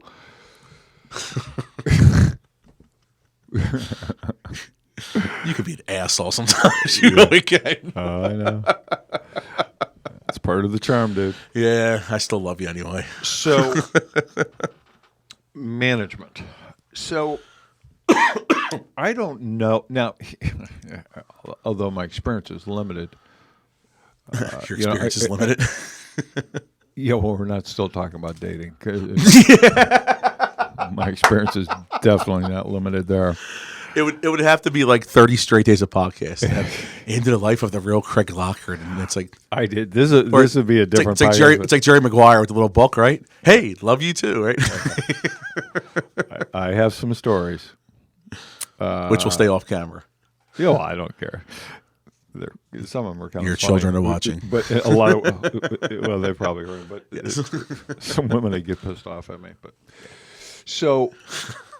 When I was a real young guy, I was a disc jockey for a while at a little radio station up in Michigan. Oh, I said the word. The state up north of Ohio. We got to talk about that too for tomorrow. The game tomorrow. Yeah. Big game tomorrow. Yeah. You want to put some money on it? I don't bet games, you know that. Okay. Well, I do a dinner bet. time to start. I do a dinner bet because that means we can still have dinner. We have dinner together. I would do that. You're on. All right. What do you want? What do you want? What's the line? I know the I'm money talking about just line's outright ridiculous. winning or losing. You know. Winning or losing? Oh, I mean, well, Ohio State's probably favored by You just- 7. I'm you just assuming. wanna- I'll bet it's higher than that. You think so? I'll bet. If anyone knows the line on the Penn Where's the State, game? Ohio Is the State game in Columbus? Yeah. Yeah. Okay. That thing's over. It's not over. It's over. Look, as Sylvester Stallone would say, "Ain't over till it's over." You know, or no, who said that? No, Yogi Berra said that, right? Ain't over till it's over. Yeah. Ohio State, Penn State spread. What does it say here? Go back to your DJing in the evil state of Michigan since you're an Ohio State fan. That's right. Here we are on JRN in Midland, Michigan.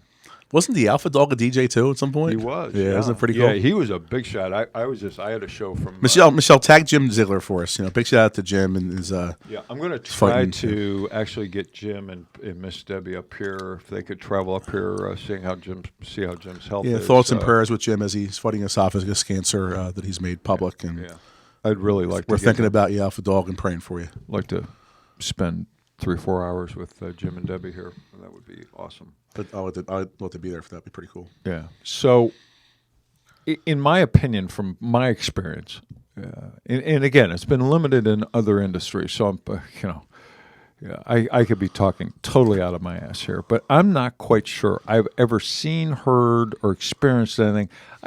Obviously, you're in the banking business, you're in the financial fields. There's a lot of different things that bring on a lot of different stresses. Being a manager in an automobile dealership is can be pretty thankless. Some of it's self-inflicted, but also, I think, and I'm talking to salespeople right now in this, it's not all about you. You, as salespeople, I think we have to remember that you're one of, fill in the number, 5, 10, 15, 20, 50 salespeople. That your manager or managers need to assist, help facilitate your success, train, TO deals, work deals. They're getting heat or what have you from above them typically. I mean, the fact is, you take a sales force of 20 people, there's going to be a couple knuckleheads. Yeah. Every 20. There's going to be a couple.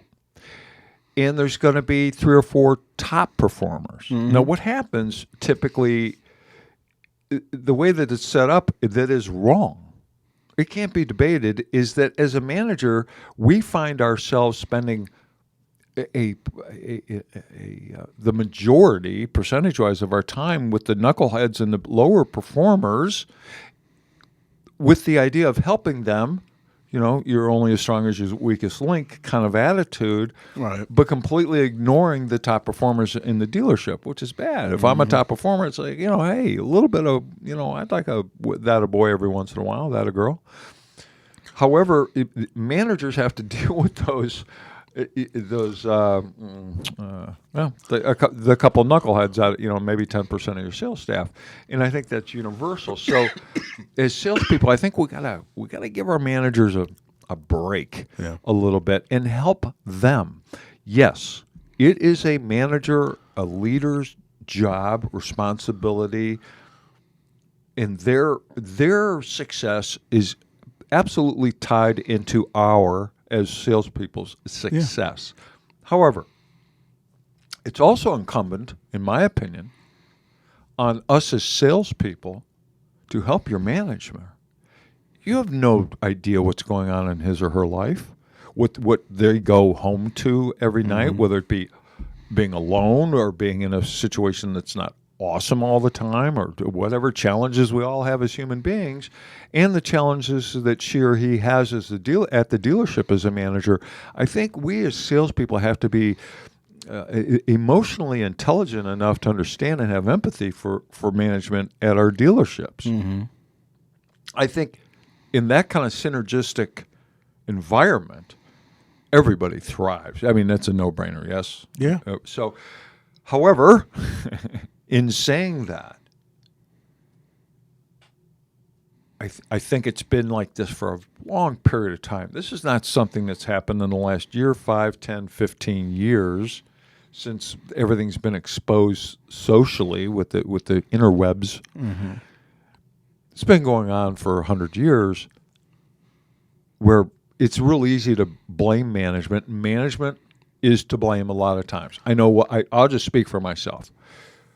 I forgot in 10 seconds when I got my first management job what I was as a salesperson. It's like I got that title, I got that business card in a room full, and I got thrown in a situation where I had 40 salespeople, and then ended up in a relatively short period of time being the general manager of that store, where I had no business doing it.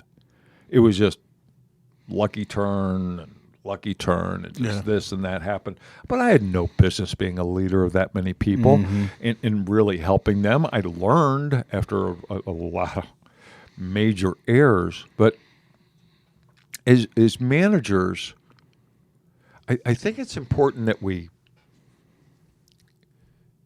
it's important for salespeople as well. It's important for everybody in the dealership, regardless of position.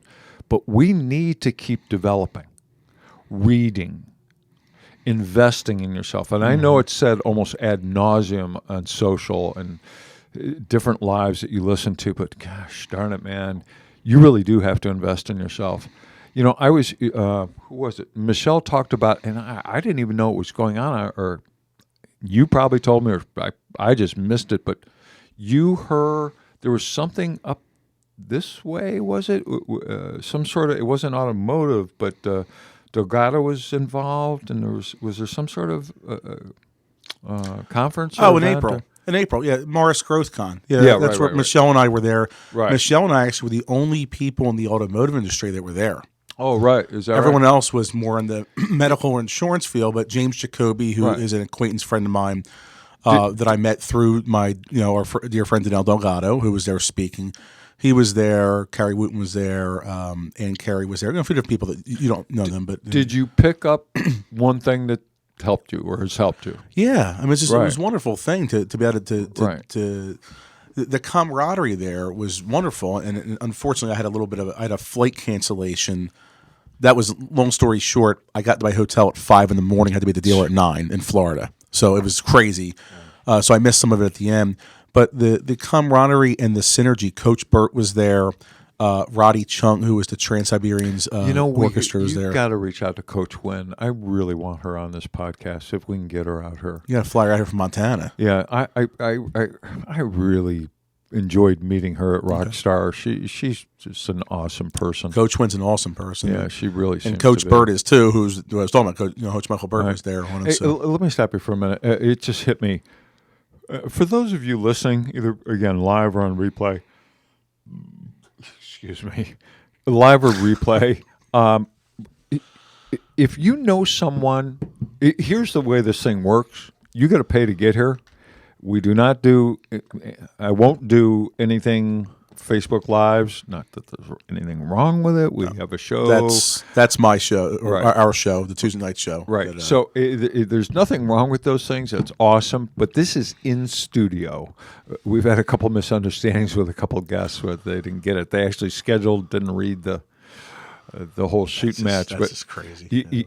this is in studio. So you need to get here. Once you're here, we pick up for a hotel overnight and so forth, and try to take real good care of you. But they are long form podcasts, so it gives you an opportunity to. Michelle drove here from South Carolina. Yeah, okay? right. And the traffic's not her favorite thing. Oh, the week before, so- Katie came down from Canada. Katie came down, yep. Everill came down from Canada. Oh gosh, what's our other buddy's name from Canada? Jason Harris. Yeah, Jason Harris came down. Yep. So people have come down. Chevy dude came up from Louisville. Davenport. Yep. People have come in from literally all over the country. So, Yeah. so If you're interested in the Recruiter podcast, reach out to Craig. He'll give you the schedules. Right. If you know somebody that you feel could bring value to the show, tag them, let them know, and have them reach out to me. And we'll You see have if to we can send the work it schedule to Scott Holbert too, and to Paul out. Sansone. Yeah. I've told you this. Yeah, I know. Well, Scott- Sansone got one. So You got him a schedule? yeah, not recently, once before, but He's we'll not going to reach out have him again. it. Yeah. Give Mr. Sansone their schedule, and then send one to Scott. Who's Well, Stacy Lilson should be on as well, I think. Stacy's awesome. Yeah. She is amazing. So I'm going to have her on Jarm Dead at some point too. Yeah. Female dealers, love to have you on the show. Love to have your take on things. So, at any rate, back to management. It's incumbent upon managers. Again, this is a word track. You cannot manage people. Managing people is a misnomer. It's not a real thing. I can't manage you. I can, in fact, manage the processes that you do on tasks on a daily basis. As an example, the early thing, dude, you got to be on Facebook. Period. End of story. It's not open for debate. That's managing. Okay, you develop what you just said. You develop people. You develop your staff. You inspire your staff. Yeah. See, I think as a manager in a car dealership, you have certain tasks that you have to do, including numbers, reporting, all that jazz, if you would. There are tasks that you need to do, that you need to direct. Number one job. And you can see this. There's a common thread between the Glenn Lundys at 800% increase, all the top people in the car business.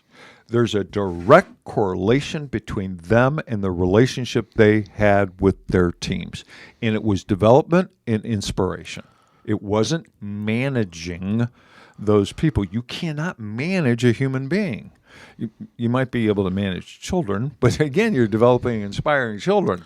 You can manage tasks. You can manage processes. You can manage procedures.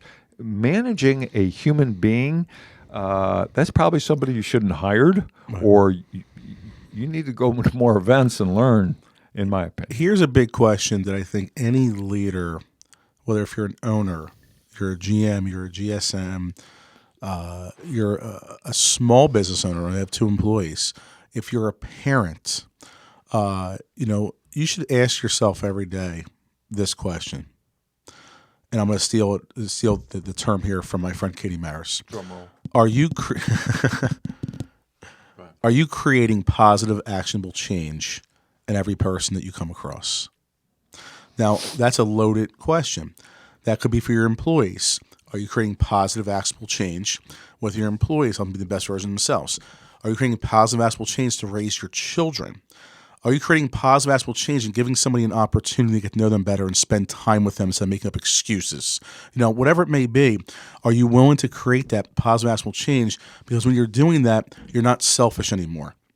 Now it's true leadership. And when you do that, the production will come not just inside the walls of the dealership, but outside the walls of the dealership. Right. And you're developing that relationship because you gave someone an opportunity and gave them your time and gave them a chance versus saying that you're too busy, you have to make deals, or stupid, dumb, bullshit excuses of the past that all of a sudden, I can't do this because of that. Ernie said Ohio State's given 18.5 points. Are they really? 18.5 points. It's 18.5? No shit. Yeah, Chase Young's coming back, man. He could be the first pick in the draft. Like I said, I would do a dinner bet with you that you'd have to honor before the end of the year. And we can do Old Homestead in Atlantic City if you want, or what's Old Homestead? It's a steakhouse in Borgata. Oh, okay. I'll come down to you. But I mean, but I want to do it in December. So because either way, in my eyes, I win. I don't care if you pay or I pay. Whoever loses the bet, fine. We can have dinner together. I'll do that. I won't bet money. I don't bet money for games. I'll do my DraftKings and stuff. I do it for fun. Betting. What's that? That's betting. Yeah, but DraftKings is different. I throw $100 in there, and I actually banked a one for 15. I made $1,657 on a 5-hour tournament in DraftKings with it. So, but I do that more for entertainment when I'm in the times when I'm not on the phone. I'm sitting there setting up fantasy football lineups. I feel like I'm a GM, my football teams and stuff. It's fun. It's fun. I mean, it's just I had to stop. It was too time consuming. Fantasy.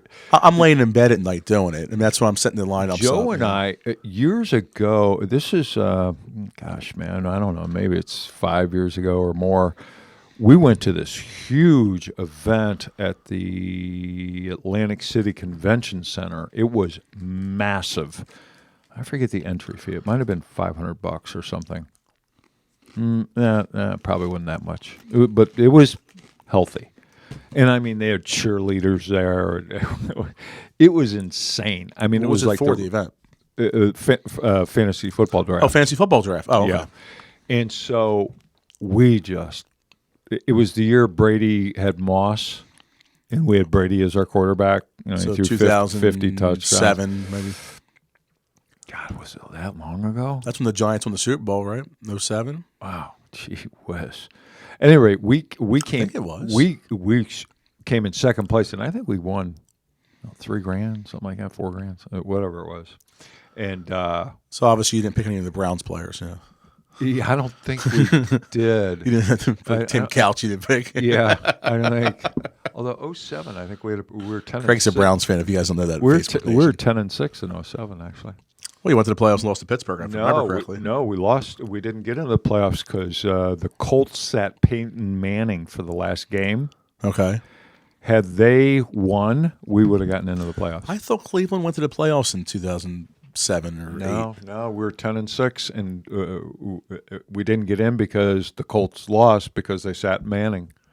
It was crazy. Unbelievable. No, we got in the last time we were in the playoffs. I forget what it was, but we were 9-7, and we lost to Pittsburgh in a 45-41. That's the game I'm talking about. Yeah, like a classic game. That's the game I'm talking about. That was like 12 years ago or something. Yeah. Yeah. Oh, no, it was longer. I think it was.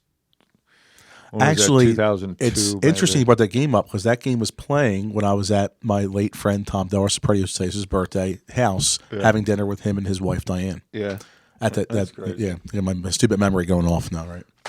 So unbelievable. So managers, here's some old guy get off my lawn advice. Daily meetings. Daily meetings. Meetings with your salespeople.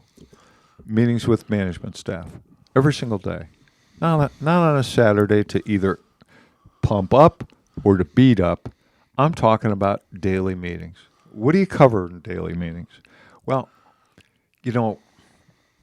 it's mind-blowing. And look, I got to, in full transparency, although we communicated a lot within AutoMax, we could do a better job of communicating and training. I mean, we're a training company, for God's sake, so we should do internal training. And we do, but I'll just take it on the chin. It's a different dynamic because there's no home office. Right. Yeah, it's more challenging. No one sees each other. Right. I mean, I've seen you 6 times over the last 4 months, which the only person other than Joanna, I mean, Ernie doesn't even see you 6 times the last 4 months, No, just a couple times. Right. So, I mean, I've seen you more than anybody other than Joanna, and Joanna lives 10 minutes from you. Yeah.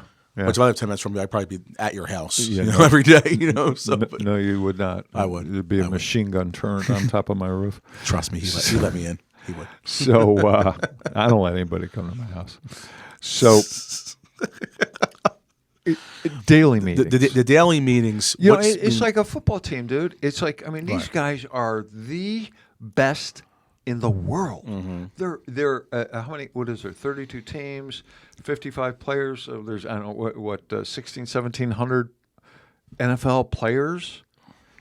That's a really small elite group. And what do they do every single day of their lives is train. Yeah. Every day. Every day. Basics, higher level stuff. And we in the automobile business think, even if, like Ernie talks about the great training that he received, I think, where did he start? Homan, I think. He received great training. Mm-hmm. Up front. And that's awesome. But it has to go one step further than that. It has to be continuous. It has to be consistent. Because we go sideways as salespeople. We go sideways as managers. So I think it's incumbent upon the general manager or dealer principal, whomever, depending on the size of the store and the organization, that person, she needs to lead those meetings every day and ensure and manage, because that's a process, manage that those meetings take place and that there's a curriculum involved. And I think here's the killer, Anthony. And I think, for those of you that are managers, listen up here. Look, Craig, I get it, man, and I feel guilty that I don't hold sales meetings every day. But I just, and the thing is, I don't have the time. Okay, that's the excuse to go to. I get it, but it's not time. It's content. Mm-hmm. I don't want to, as a manager, go into, and this hit me, I learned this totally by accident. It was because I was, well, I don't even want to go into those stories. They could take hours. So suffice to say this, that along the way, I learned the importance of having daily meetings. True training meetings, not beat-up meetings, not spiff meetings. I'm talking about what happened yesterday. Let's role play it out. Let's figure it out, and let's progress and develop from there. So I was, as a manager early on, I was always scrambling. I'm going to be prepared. I've got all these notes, and I'm going to be brilliant, and I'm going to hold the greatest sales meeting of all time, and it's going to be positive, and it's going to be educational, and this and that. Dude, you can't do that every day. Mm-hmm. There's no way. You run out of material.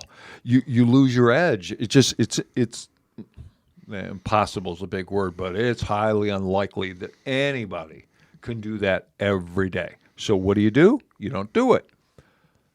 Try this, managers. Just try this tomorrow. Just think this out, listen to me, and try this. Walk into the meeting, you have zero material. You have zero content.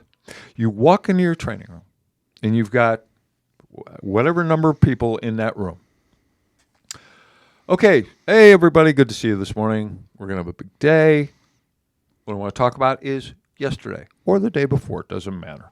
Who in this room had a situation where they did not close a deal, sell a car, deliver a car, whatever the case might be, something that went sideways? Who has a situation that they'd like to share in the room right now? And you know how salespeople are. Somebody's going to raise their hand. I had these, whatever, right? Okay, and what happened? And all parties weren't present. That's the big one. All right, so all parties weren't present. Okay, great. Anybody else in the room have a situation they haven't been able to close where you don't have everybody there that needs to be there? Raise their hands. Everybody raises their hand. Great. So, Anthony, Bill, Nancy, Ruth, how would you handle that? Well, here's what I would do, and here's what I would do, and here's what I would do, and here's what I would do, right?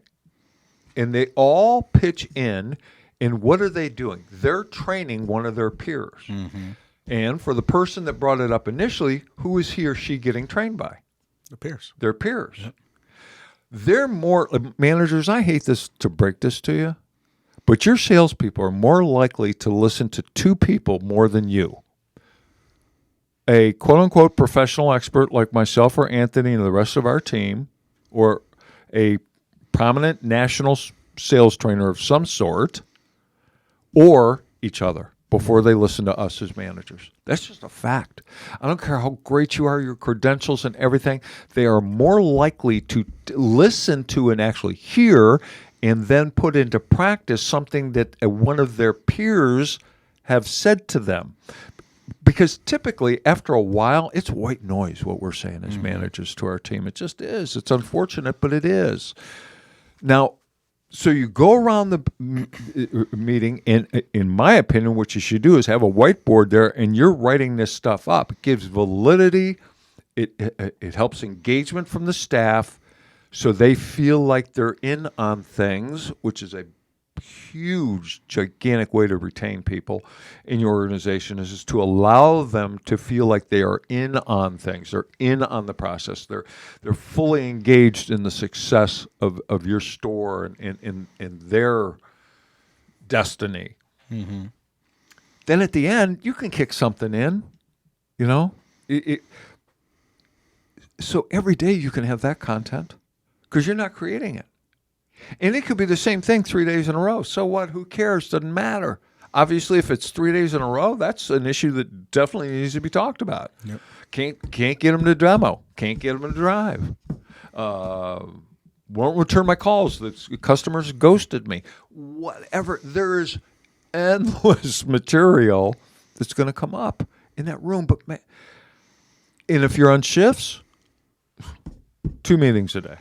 And you have, I'm assuming if you have shift, you have team captains, leaders, closers, assistant sales managers, whatever you call them, that are going to be leading that meeting. It's got to be daily. Mm-hmm. And these meetings don't have to be hour-long meetings. And they don't have to be 30 meetings. They could be 15 minutes. Doesn't matter. The matter is that you meet collectively as a team on a daily basis. You keep the damn thing positive. There's negative things happen in a car dealership, yes or no? Oh, absolutely. Right? You do that behind closed doors. Mm-hmm. Now, I'm not against getting in somebody's grill if it's warranted. Right. If someone is really screwed up, they need to hear about it. That's part of being a leader. Sometimes you got to make a hard call, right? Yeah. I mean, you see those fights on a sideline, and in the NFL, it's like sometimes it, but kiss and make up when it's over with, unless it's theft, and then see you later. But right. If you have a problem with somebody, do it. Do it away from everybody.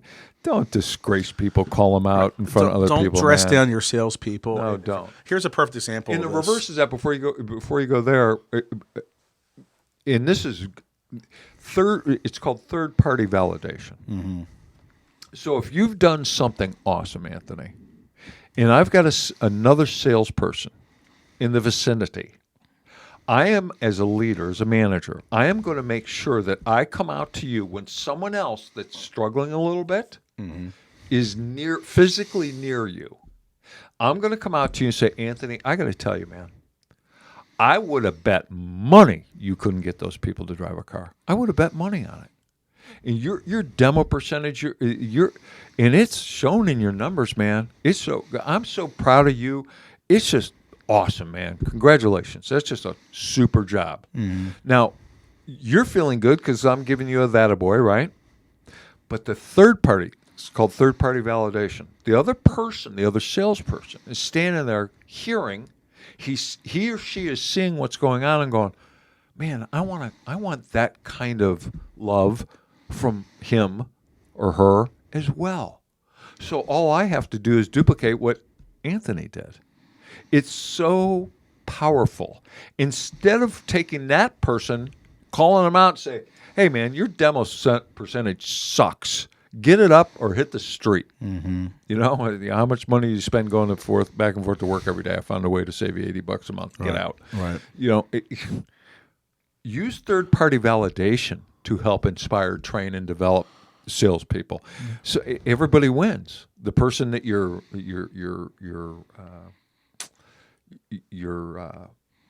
giving a pat on the back to, and the person that wants that pat on the back.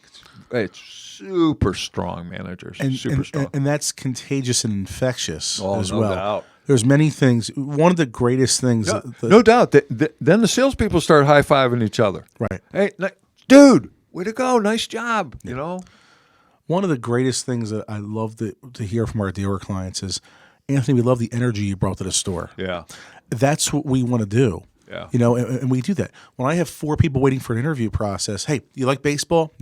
No, yes, okay. I'm going to teach you a little term today. They're up next. You're on deck. You're right-handed, left-handed. Third person, you're in the hole. Fourth person, you're back and clean up. You're not going to go all in, right? I promise to give you 100% of the attention that you deserve. Just give me a little bit of time. You know, and I do that and bring the energy. And the manager's like, what the hell? You know, and you do that and you bring that energy with people and you encourage them. It's so pivotal to do that. I'm driving home yesterday from Baltimore last night. Right. I flew into Baltimore, driving an hour and 20 minutes home. I texted 3 people and talked to a sales manager on the phone. You didn't text and drive, did you? Next question. You know, so, but I mean, I texted 3 people. I voice texted. I voice text. You know, I voice text. You don't like that, but I do it. I know, but you can just deal with it. So, but anyway, I had a sales manager text me when I was on the plane. Do you have some time for me tonight? Absolutely. Give me a buzz, like about 9:00. Great. So I called him, left him a voicemail. He called me back, talked to him. And then I texted Becky Chernick. Hey, I want to make sure your flight's okay. Are you safe? Everything good? Have a good event tomorrow, blah, blah, blah. Then I then I called Katie and texted Katie. You got this. You're going to be strong tomorrow, and you're going to rip the cover off the ball. You're awesome and everything.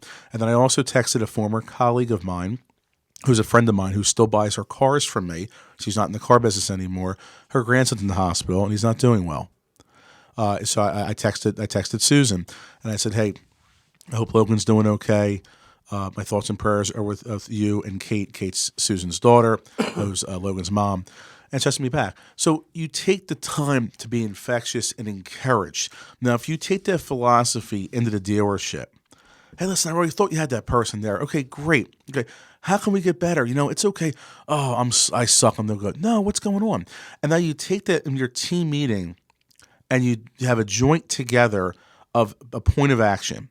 And then you have some of your meetings be individual meetings. Hey, who needs a TO? One of the things that I do when it comes to training, when I have 2 days of training, or when I have a 5-day program or a 10-day program, and the end of the first day of training, I sit there and talk to them. Okay, does anyone need to talk to me one-on-one before they leave? Do you have any type of doubts, anything going on that you want to talk about just one-on-one? Talk to me like you know me, what's going on with it. I do that every day in the 5-day training program as well. My time is yours. And there's times I'll sit there and I'm there late in the day, you know, and I'm okay with that because I'm there to repair their minds and keep their minds fresh. That's what leadership is. That's what management is. How are you doing that? Are you taking time to TO your employees? And that's what you have to do, because you might have somebody, that single mom, that's had a morning from hell, and she rolls in at 20 after 9, had to put her son on the bus, and the ex-husband did this and that, blah, blah, blah, and she's coming in frazzled and didn't have a chance to do her hair, and she's not feeling very attractive, and all type of stuff, and it's like the last 2 days she didn't sell anything. Yeah. Man or woman. Man or woman. but you're going through. That's real stuff. Yeah, don't kill them. Yeah, pull her aside. Hey, Don't kill I'm 'em, sorry. man. It's okay. You're late. Yeah. Talk to me like you Yeah. know me. Yeah. What's going on? If it's every day, that's a whole different deal. That's different. Right. However, what you're saying is that's true leadership, and you really need to, as a manager, in my opinion, relate to every single one of your people in a different way. You can't just paint everyone with the same colored brush. It just doesn't work. We talk if you about think that. you're doing that, you're just trying to make your job easier, and it ain't easy being a manager. I mean, think about you, Ernie, and Joe, right? And I've said this to Joe when I've had Joe on the Dejar Dead. I've said it to Ernie before. People. We're three different people, but we're a land of misfit toys, as we like to say. Mm-hmm. Now, are you managing us? Not necessarily, but can you relate to me the same way that you can relate to John Huey? No, we're different. Doesn't make John Huey a bad person. He's a great person, wonderful trainer, but we're exact opposite John Huey. John has the most unique, I'll say unique, sense of humor, I think, of any person I've ever met. Yeah. It's different that way, but it's like you have to be able to relate to people different and be open minded to that. Everyone's different when it comes to that. So are you willing to do that when it comes to your employees? Because sometimes, and this is the biggest issue. This is probably why ego is such a big issue in the car business. You're only as good as your last 30 days. So now it's like, because you've been put down and shit on so much, it's a scared dog syndrome. Yeah. When Dixie's over here eating, she'll start to growl if you try to pet her, type of thing. You have that scared dog syndrome because you've been hurt so much in the past. Right. And now when you do that, you feel to put other people down because you're only as good as the next 30 days. That pressure, and you're not growing your industry and looking at the long term. Right. And you do that in personal relationships as well. You're not growing because you want to hold everything back and hold everything in because of past hurts. Right. Well, you know what? It's a syndrome that's been passed down for, I don't know, frankly, probably the OEMs have a lot to do with it, with, the end of the month, getting your sales cards, and all the phony sales go in, and everything gets put into rental service to hit your number, right. your percentage for the trunk money, and it just trickles down, man. And management, everything's 30 days, 30 days, 30 days, and I know Frank Lopes goes nuts about this. It's got to stop, man. Yeah. We as an industry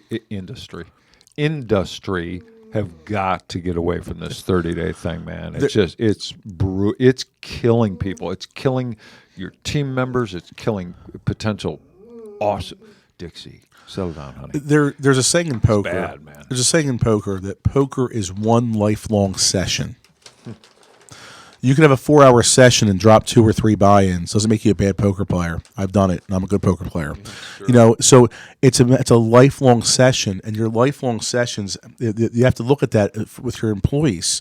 It's about the greater good at the end, not just about if they made a deal, if they screwed up. Because now you can either educate them or you can berate them. You berate them, but you hire them dead or kill them after you got them, which is a huge difference there.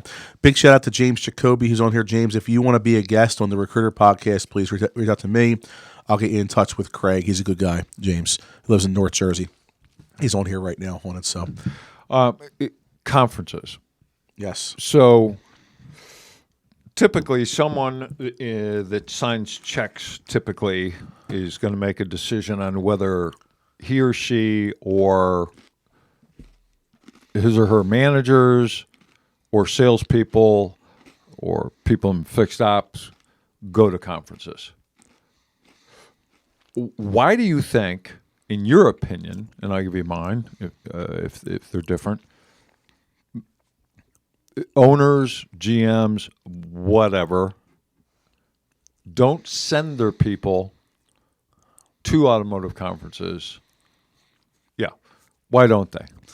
Why doesn't everybody? Why isn't every single conference, because there is a crap load of them, because very few of them are sold out to the max, and I don't believe it's because of oversaturation. Well, Craig, there's just too many of them. Baloney. There's a bazillion people in the automobile industry. Why do you think that attendance is it's typically, if you go to enough conferences, it's the same people, every one basically, because the dealers get it.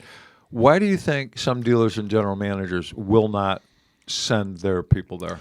Because we live in the world of instant gratification, and because it's all now, and I get it. I mean, it's like, we've been dangled carrots early on in our car business career, and it never came through. Oh, well, you didn't do this. That's why we didn't give you that. So then what happens? You get a little more wiser in year 3 or 4. Okay, I want it in writing. But then we mistrust. So it's all instant gratification that we have. Well, I can't send that person there. We have deals to work. We can't go there. We don't have time. We have to sit there and focus on that number. Hit our number every month.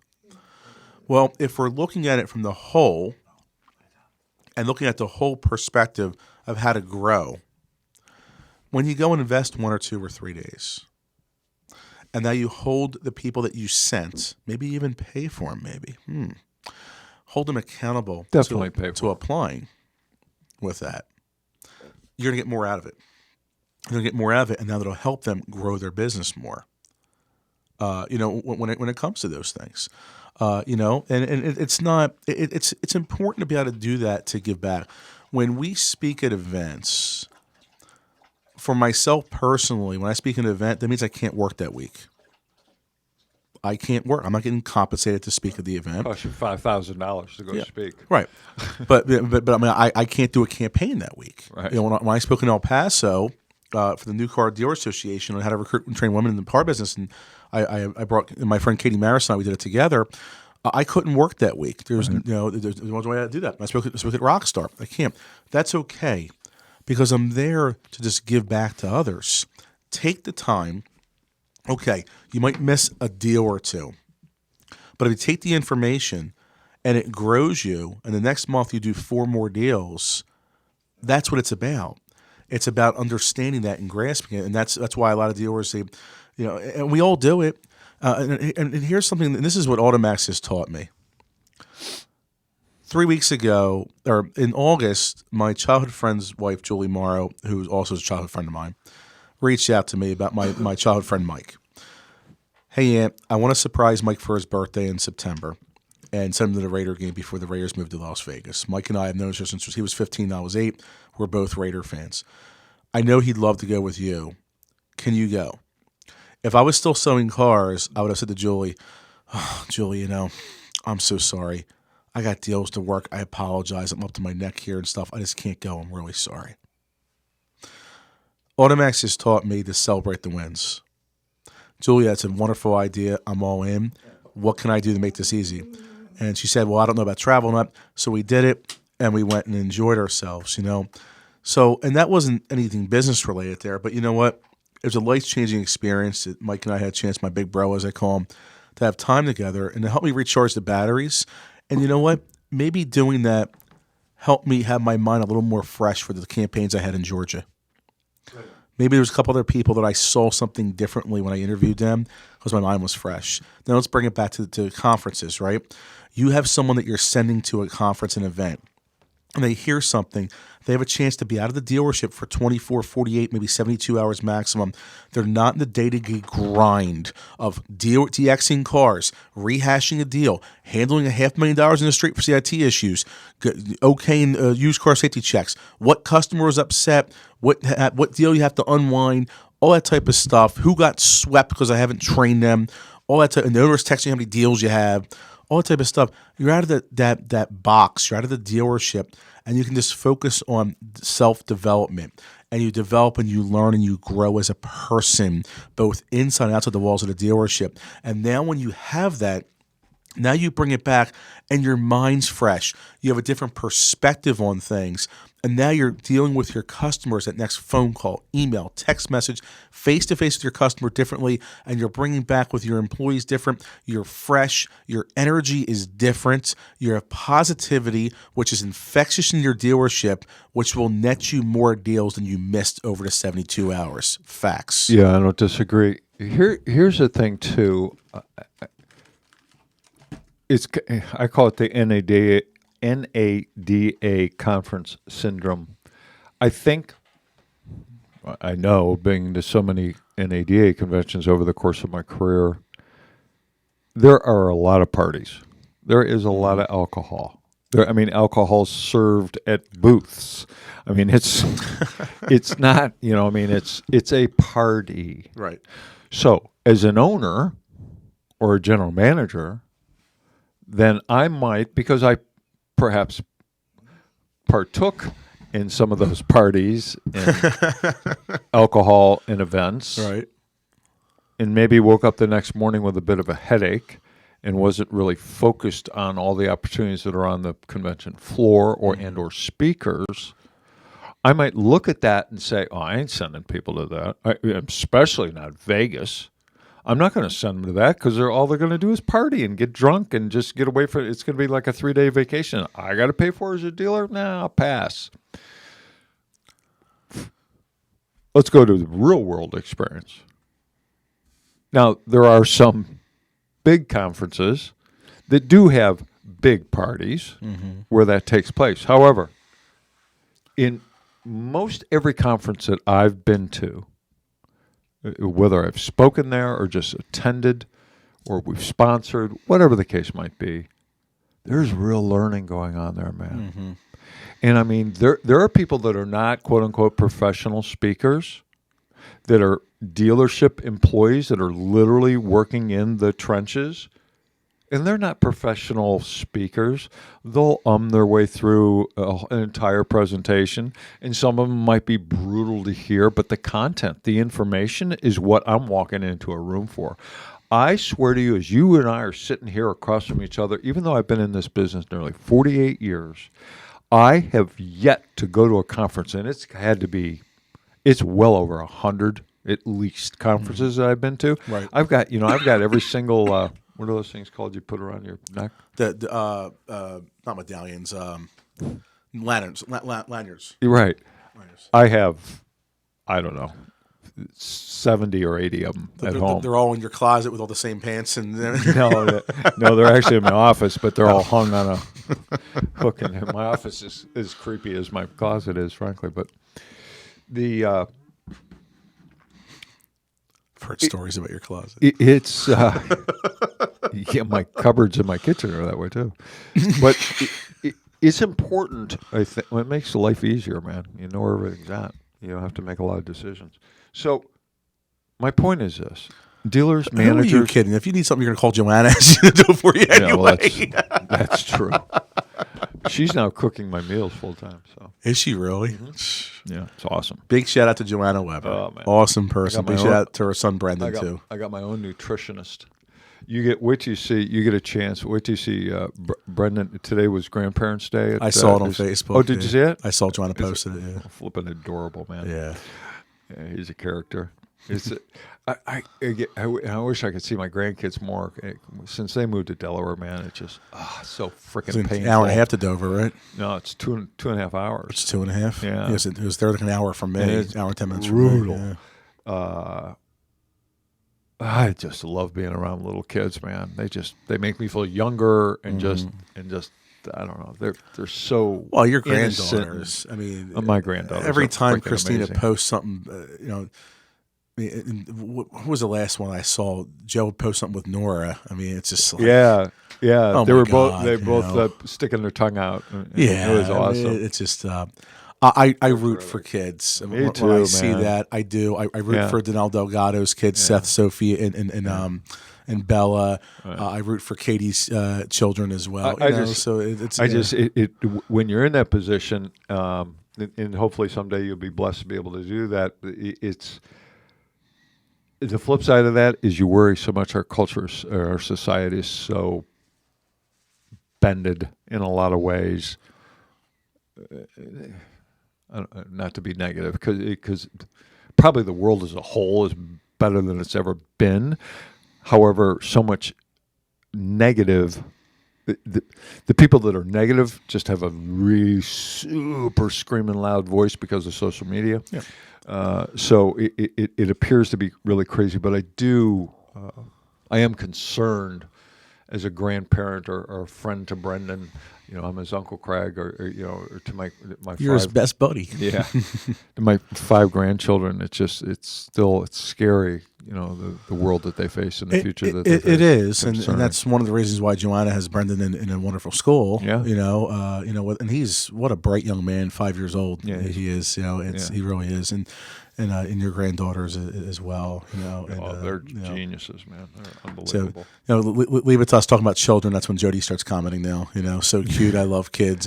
So Yeah. I'm sure she's been on the whole time, but it's now Jody's- I'm talking about kids now. Jody's oldest daughter is both Jennifer. her daughters are just amazing girls. Jody's done single parent, just a tremendous story. But Jody's an amazing mom. She's an amazing daughter herself. Jennifer just yesterday got a huge promotion with Nike. Like big time. I won't mention figures, but I'm talking about a big deal. Pretty much heading up their soccer program for Nike. She's not even 30 years old. She's 28 maybe. Yeah, she just turned 30. Oh, did she? Mm-hmm. She's just, I can remember seeing her when she was 15 years old, dominating at soccer, man, in those leagues they play out in California. She was dominant soccer player. It was freakish to watch. But at any rate, getting back to managers and conferences, because it's going to spin to one of the friends of the program. Dealers, GMs, open up your mind a little bit. Mm-hmm. It's important to send your team. The automobile business is changing so dramatically. Our business, recruitment, has changed so much. Since last year, it's changed.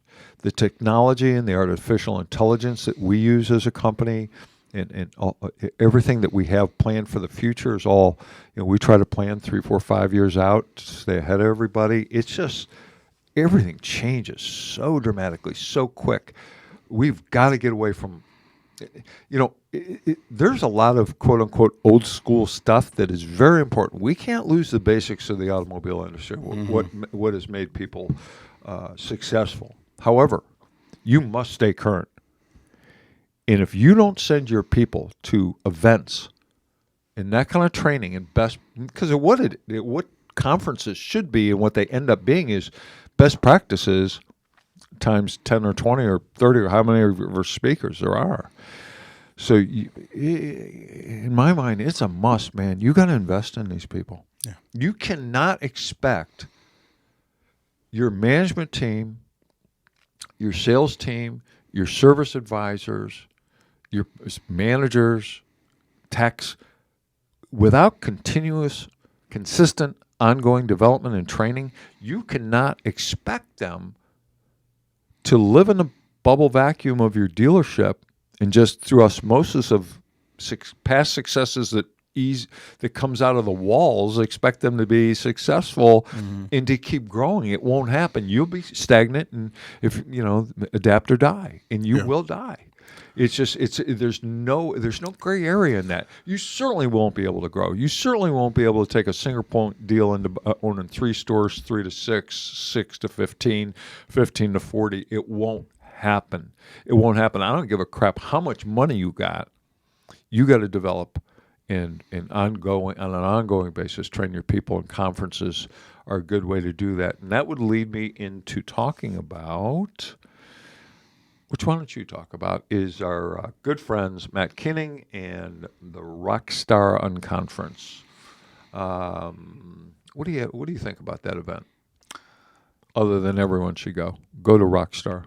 Well, I guess Matt's purpose and vision with the Rockstar Unconference events is that he wants people to leave there and to apply the knowledge into their stores. Right. He wants to have them be better. He put on a lot of different free events this past year in 2019. Free. He did. And he's doing this because he cares. Matt, I've had a real chance to get to know him pretty decent over the past year, and his heart's in the right spot. Where he's bringing people in, and the next event's going to be in March of 2020 in Las Vegas, where he's going to have 20 speakers speak about all different topics for 18 minutes apiece that he's doing. To bring that value in to help people, that's all he wants to do. He wants to help change that perception, and he never holds back.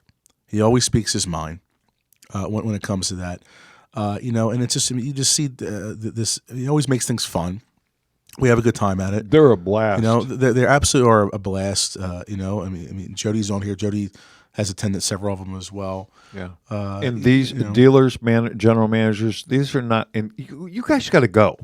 Dealers, general managers, middle management, whatever you want to call it. Go to a Rockstar event. Period. Just go. This one, I'm sorry to interrupt this, but. I think, let's see, locking down this venue as we speak to bring a more of a luxury feel to the 2020 Vision event. Videra, I believe, Matt sent me this text, so I'm reading a text here. I think it's pronounced Videra Hotel and Spa in Las Vegas Suites. It's all the rooms are suites, different upgrades of suites, but you get into something pretty crazy. But this is going to be different type venue than what they've been in the past. So I'm really looking forward to it. I think it's going to be a special event, and hopefully I think you'll probably end up speaking there. Maybe I don't want to speak for Matt, but Matt's taking applications now. So if anyone's interested in speaking, I can send you the link over. And he's taking applications. It's going to be 18-minute speaking engagements. Right. And apply to speak. Do something different. Just because, again, you're not a quote-unquote professional speaker. However, if you are, you're not going to get paid. Right. But you'll go and you'll get really good, what's the word I'm looking for? It's really good exposure. Exposure, and it's good opportunity. Yeah, and the networking is freaking awesome. And even as a salesperson, I'd encourage you, and it's Matt's sandbox, not mine, but to speak for 18 minutes, I mean, hell, we've been going on for 2-3 hours here already. Speaking, it's not that hard, right? And to have that opportunity to be able to share some knowledge and different perspectives on things, I even encourage a salesperson to do that because maybe you can actually help a GM understand his staff more or her staff more. By doing that, give people an opportunity. Even if you're not a salesperson, even if you're a controller, right? Maybe Jody should apply to speak, right? I think she should actually. You just gave her a heart attack. So. I know I did. That's all right. I can't believe you got her on. Did you hire him dead or kill him after you got him? Oh, there's a whole. It's unbelievable, and she did really well, didn't she? She did phenomenal. Yeah. She is just phenomenal. Everything she does, but. Yes, there was a method to the madness, and that was a good podcast. It was. I knew exactly how I was going to get her to do the show.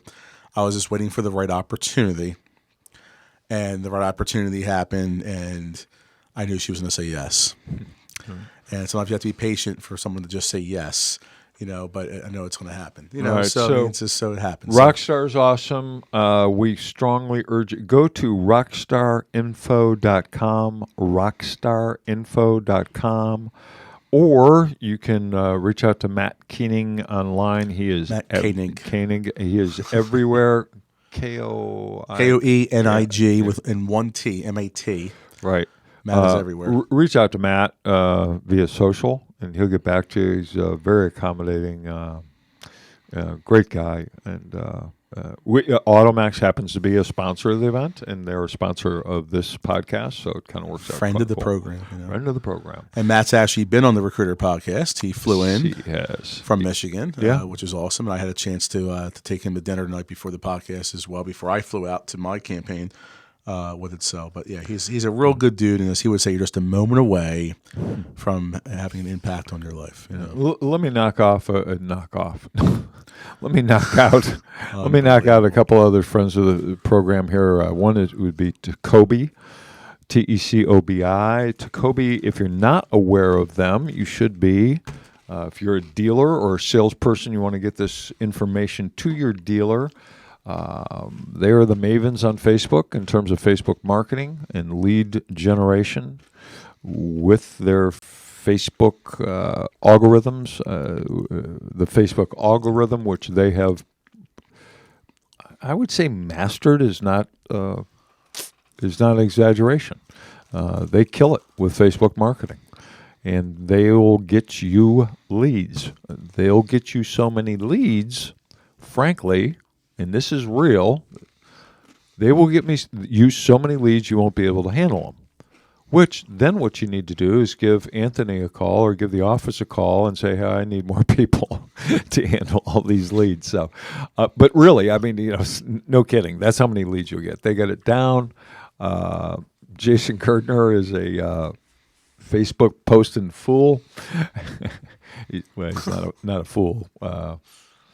He's got I wonder if he's getting his Rolls Royce today. That Rolls has been, I guess it's missing.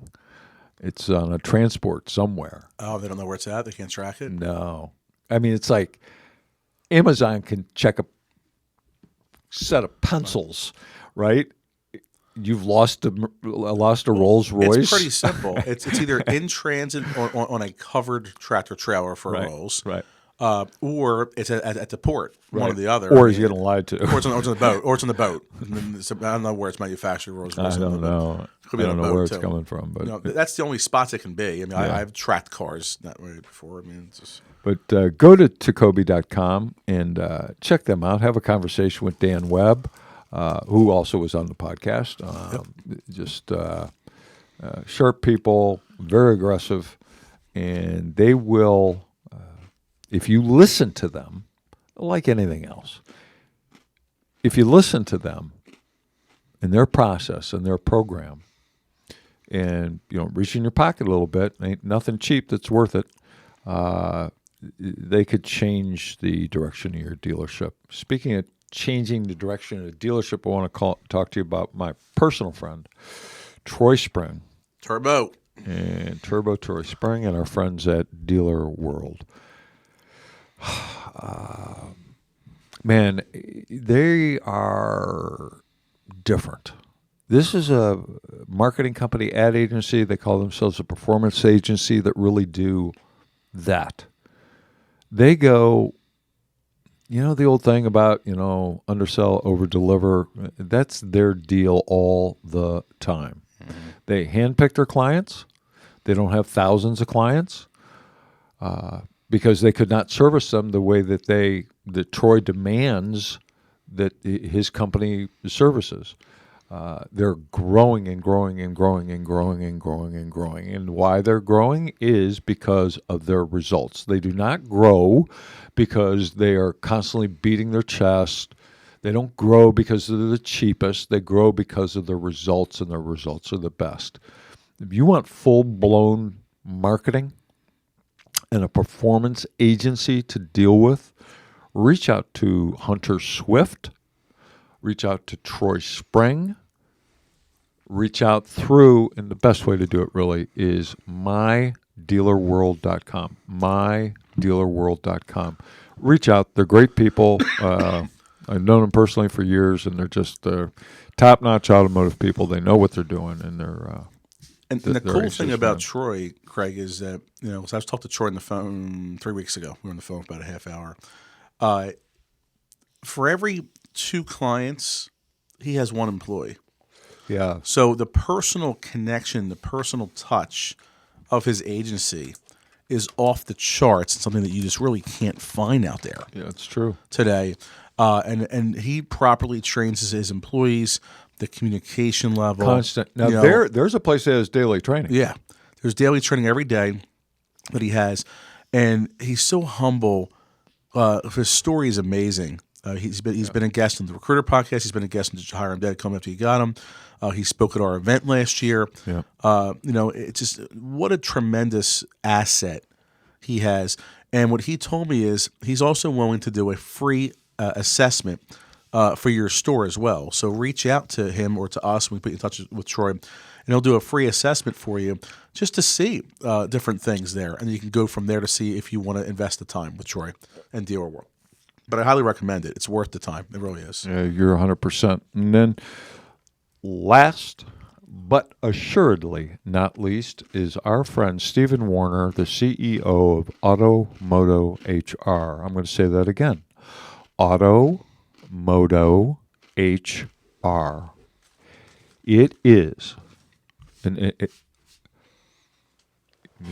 blessed to say that I'm the principal owner in the longest standing automotive and the largest automotive recruiting company in the country And most successful.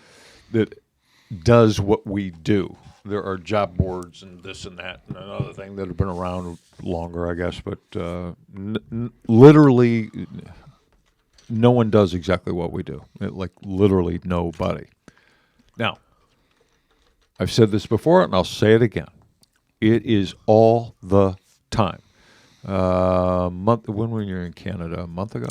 A month and a half ago at this point. Yeah, like 6 weeks ago, Anthony was in Canada, and this was a 2-week deal, what we call a Platinum Plus deal. And the original plan was to interview for 4.5 days, right? 4.5 days interviews and, Right. and 4 days of training because of Canadian Thanksgiving. Right. But yeah, The first day, the dealer comes to Anthony, and he said it ended on a video. 3 hours in, Travis Young, General Sales Manager, Burlington Hyundai, said this. Yep. Right.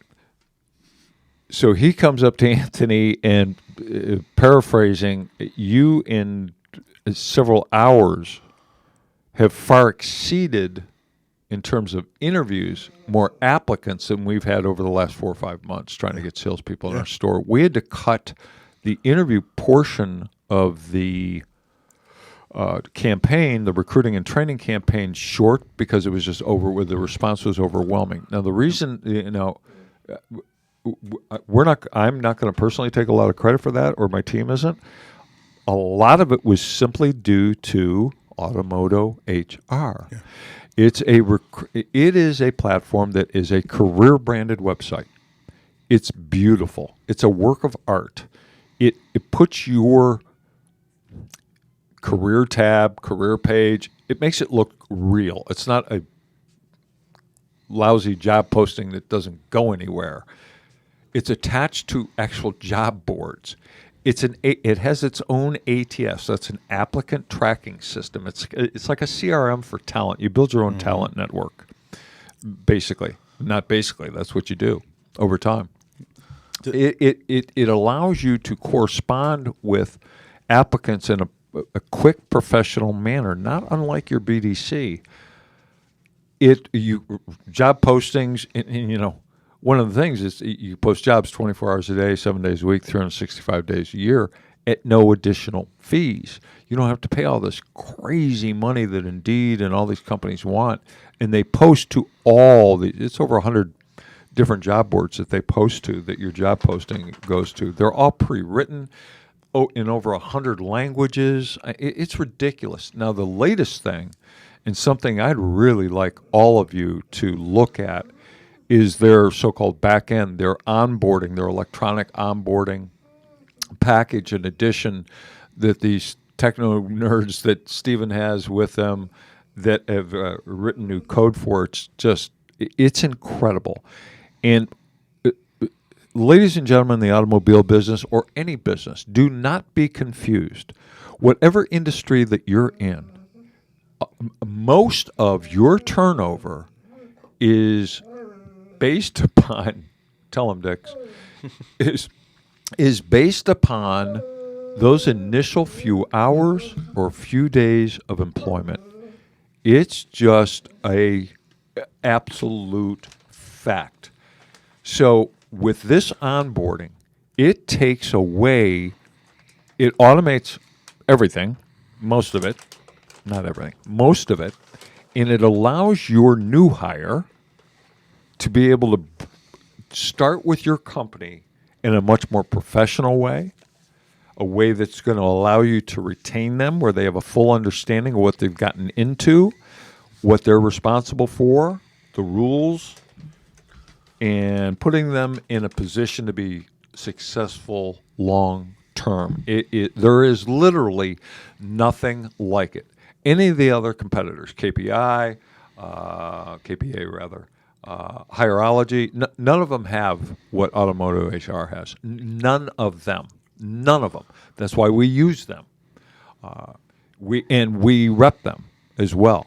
So one way to get a deal, if you will, on that, on Automotive HR, you can go to automotohr.com. Their service is 24 hours a day, 7 days a week, 30-day contracts. Or agreements. It's crazy. It is close to as zero-brainer as you can find in the automobile industry. Contact Automotive HR directly. That's cool. You want to save a couple bucks? Call the office. Call AutoMax. Speak to Joe or Ernie. You can reach out to Anthony as well, or any one of our trainers if you're friends with one of them, or anybody in the company, actually. And 800-878-5090, 800-878-5090. Mention the Recruiter Podcast, or send an email and put in there /recruiter podcast, and you save a couple bucks.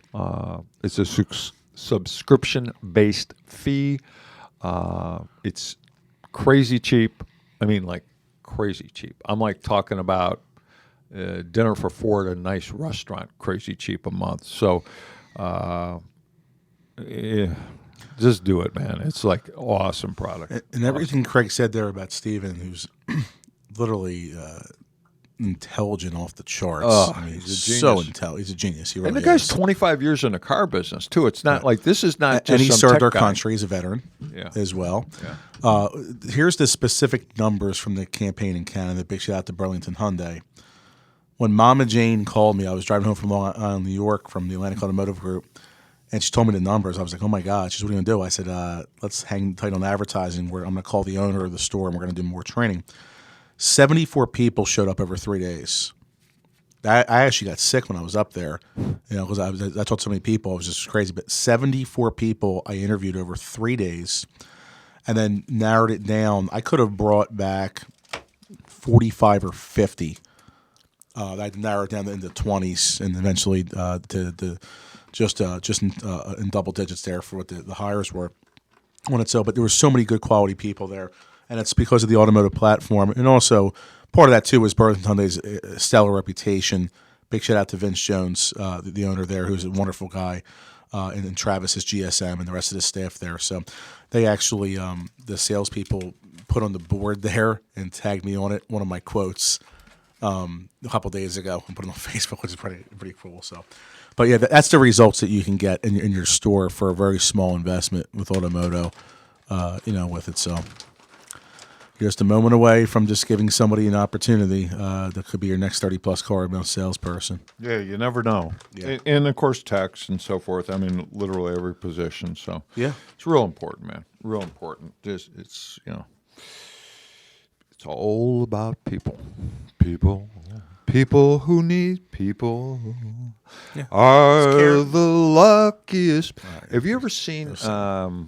I spoke at a thing called. I'll tell you what. A lot of people, and it's unfortunate this didn't go on, but for 2 years there was a conference at the area out in Vegas called AutoCon. I think the first one was 2011 or 2012, and we were invited to speak at the first one. And I hired a impersonator, a Barbara Streisand impersonator. And I'm telling you, dude, she looked like Barbara Streisand and sang like Barbara Streisand. And she was so good. And impersonators are not cheap. Well, who's the one out there? Terry Factor or something is the one that does all the impersonations out there, I think, in Vegas. I don't know. But but this woman, actually, she walked around the convention hall getting people to come into our room. She went, it was over and above what we asked her to do. But she came in. I'm in the middle of my presentation, and she comes in and sings people to my audience. It was freaking awesome, man. It's on CraigLockerd.com. We should probably put that on our site, but it's pretty cool. It's on CraigLockerd.com if you guys want to check that out. It's pretty cool. Let's talk about something for a second. AutoMax has been... Sit down. Yeah, she's eating the whole bag. My God. She is. Lay down. Lay down. About a year ago, we did an event, the AutoMax Unconference or an AutoMax Synergy Conference, Max Synergy Conference that we did. And was it November 18th was 22 years? 14th. The 14th was 22 years. So AutoMax Recruiting and Training, 22 years in the industry. Obviously, the hat's right here that you see there with it. So, and we had the event last year, and there was a lot of wonderful speakers that came in, and Craig's been sharing out a lot of the speakers that came in. You okay? Yeah. So, yeah. Did you notice? She's still hungry. My I goodness. shared one from also from 2012 that my Yes. dad spoke. At. Yes, Mr. Lockerd was there, which is so awesome. It was So that amazing. was I was still in the trench back then, but that was in North Carolina. I guess that was right. And I saw that. Right. So it's looking through the pictures, and it was pretty cool because Danielle was pregnant with Cash. Yeah, it was all the same. Which people. is yeah. 70% of AutoMax has been with Craig for 10+ years. 70%. Can you say that about your store? Have 70% of your employees / independent contractors with you for over 10+ years. Says a lot. When it comes to that. So we had that event, and the speakers that came in, Anthony Alagona spoke, Chris Walsh spoke, Troy Spring spoke, Lisa Copeland spoke, Matt Koenig spoke. Some friends of the program there, but just friends of ours. And everything was good. And then some of our trainers had a chance to speak as well. Right. With that. So it's really remarkable with that. And there was an award presentation at the end where Craig and Ernie had awarded some of the senior members of AutoMax with a plaque just for years of service. And you gave one to Danielle and to Mama Jane. I think it was 10 years or more. 10 years or more. Right. So Bobby got one, John Tracy, Mr. Howard, Mr. Conover, Dave Hoyer, Dave Hoyer, Jody, Joanna, Jane, Mama Danielle. Jane, Danielle, Kyle, Kyle, right? So it's it just Ernie, of course. Yeah, Ernie, right? It's Joe. Right. It's really exciting to do that, and that's one of the things that I think the reason why, and you always say, if you do better than anyone else, I'm going to find a way to pay you. That's your quote, which I said in training class yesterday as well. I said that in training. Quote you. Yeah, it's true. And it's true. I think the reason why I think we bring the results week in and week out throughout North America is this an AutoMax ad? It's not an AutoMax ad. I'm just stating some facts here. Is that the reason why we do that? We're able to do that because it's understood from the top down, from Craig down to the newest member, who's Kathy Baxter, or our newest recruiter trainer. Yeah. With it. So it's really exciting to do that. Where, would you have a store that had 100% turnover, 150% turnover? With it, would you want them to give you advice and counsel on how to retain employees? Probably not, right? So, from a recruiting company, that's what it is. And I'm not part of that 10+ years.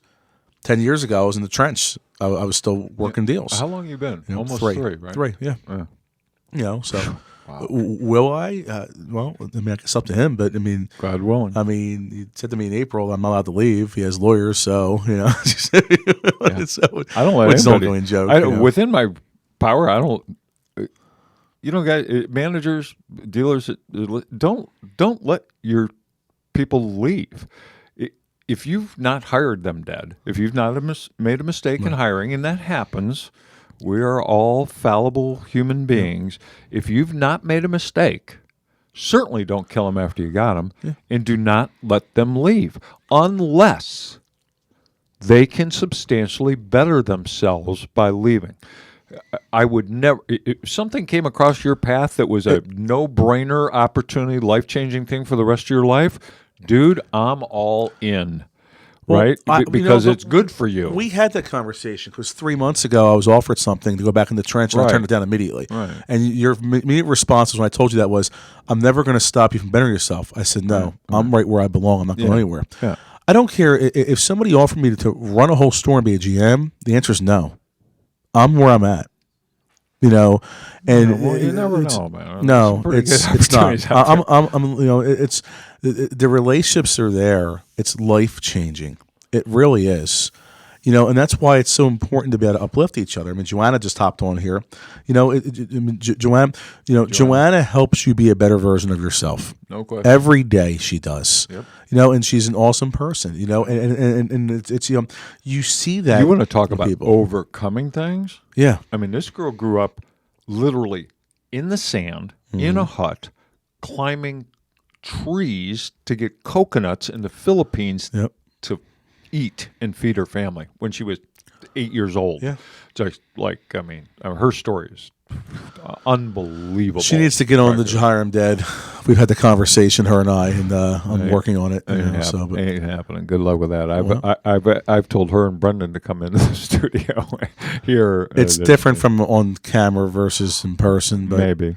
I closed Jody. I'll close Joanna on it too. We'll see. Good luck with that. But hey, if you asked me if I would have got Jody on the podcast, you would have said the same thing, right? Yeah, probably. But Jody more likely than Joanna. But so we'll see. You know, Joanna, call me later. We'll figure this out. So she'll call me and say, "What the fuck are you doing?"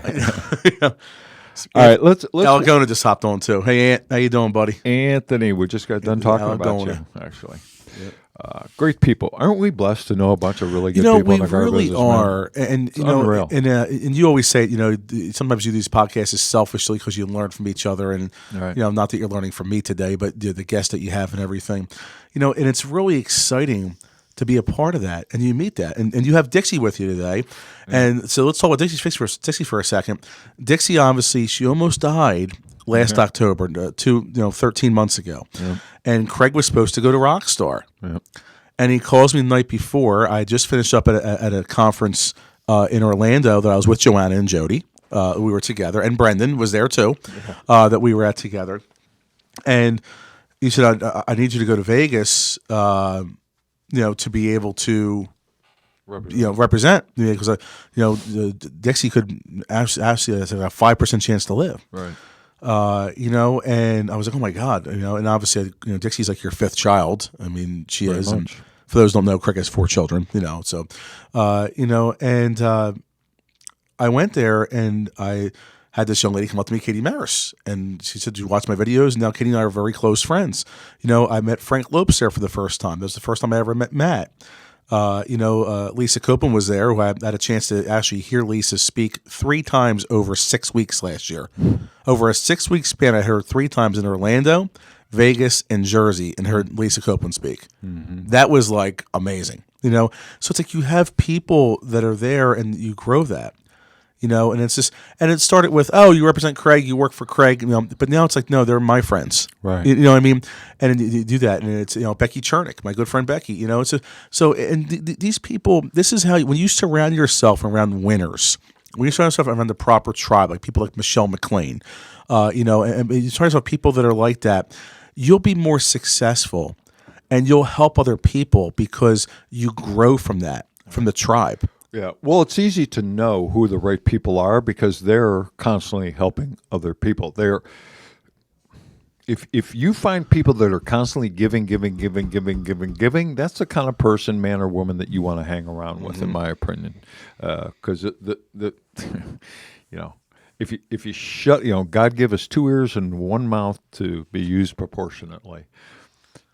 Learn a lot more. Now I'm on a podcast running my mouth, but you learn a lot more by listening than you do by talking. So yes. I would urge all of you to find good people that are giving people, that don't ask for stuff in return, and hang with them. They will help you be a better person, a better business person, help you be more successful in your business and personal life, and there's zero downside to that, man. And then carry that, and then pay that forward and be that person to someone else. And if you have someone that is not using their 2 ears proportionately, help them grow. Yeah. Here's an example of this week. People change. Yeah. I interviewed a young lady on Tuesday. Going through my interview, she cut me off once. Let it go. About 4 minutes later, cut me off a second time. Oops. I let it go. Then about 5 minutes later, cut me off a third time. Now I stopped her. Yep. I said, listen, you just cut me off 3 times over 10 minutes. The most important thing about being a good salesperson is being a listener. Mm-hmm. you're going to talk yourself out of opportunities here.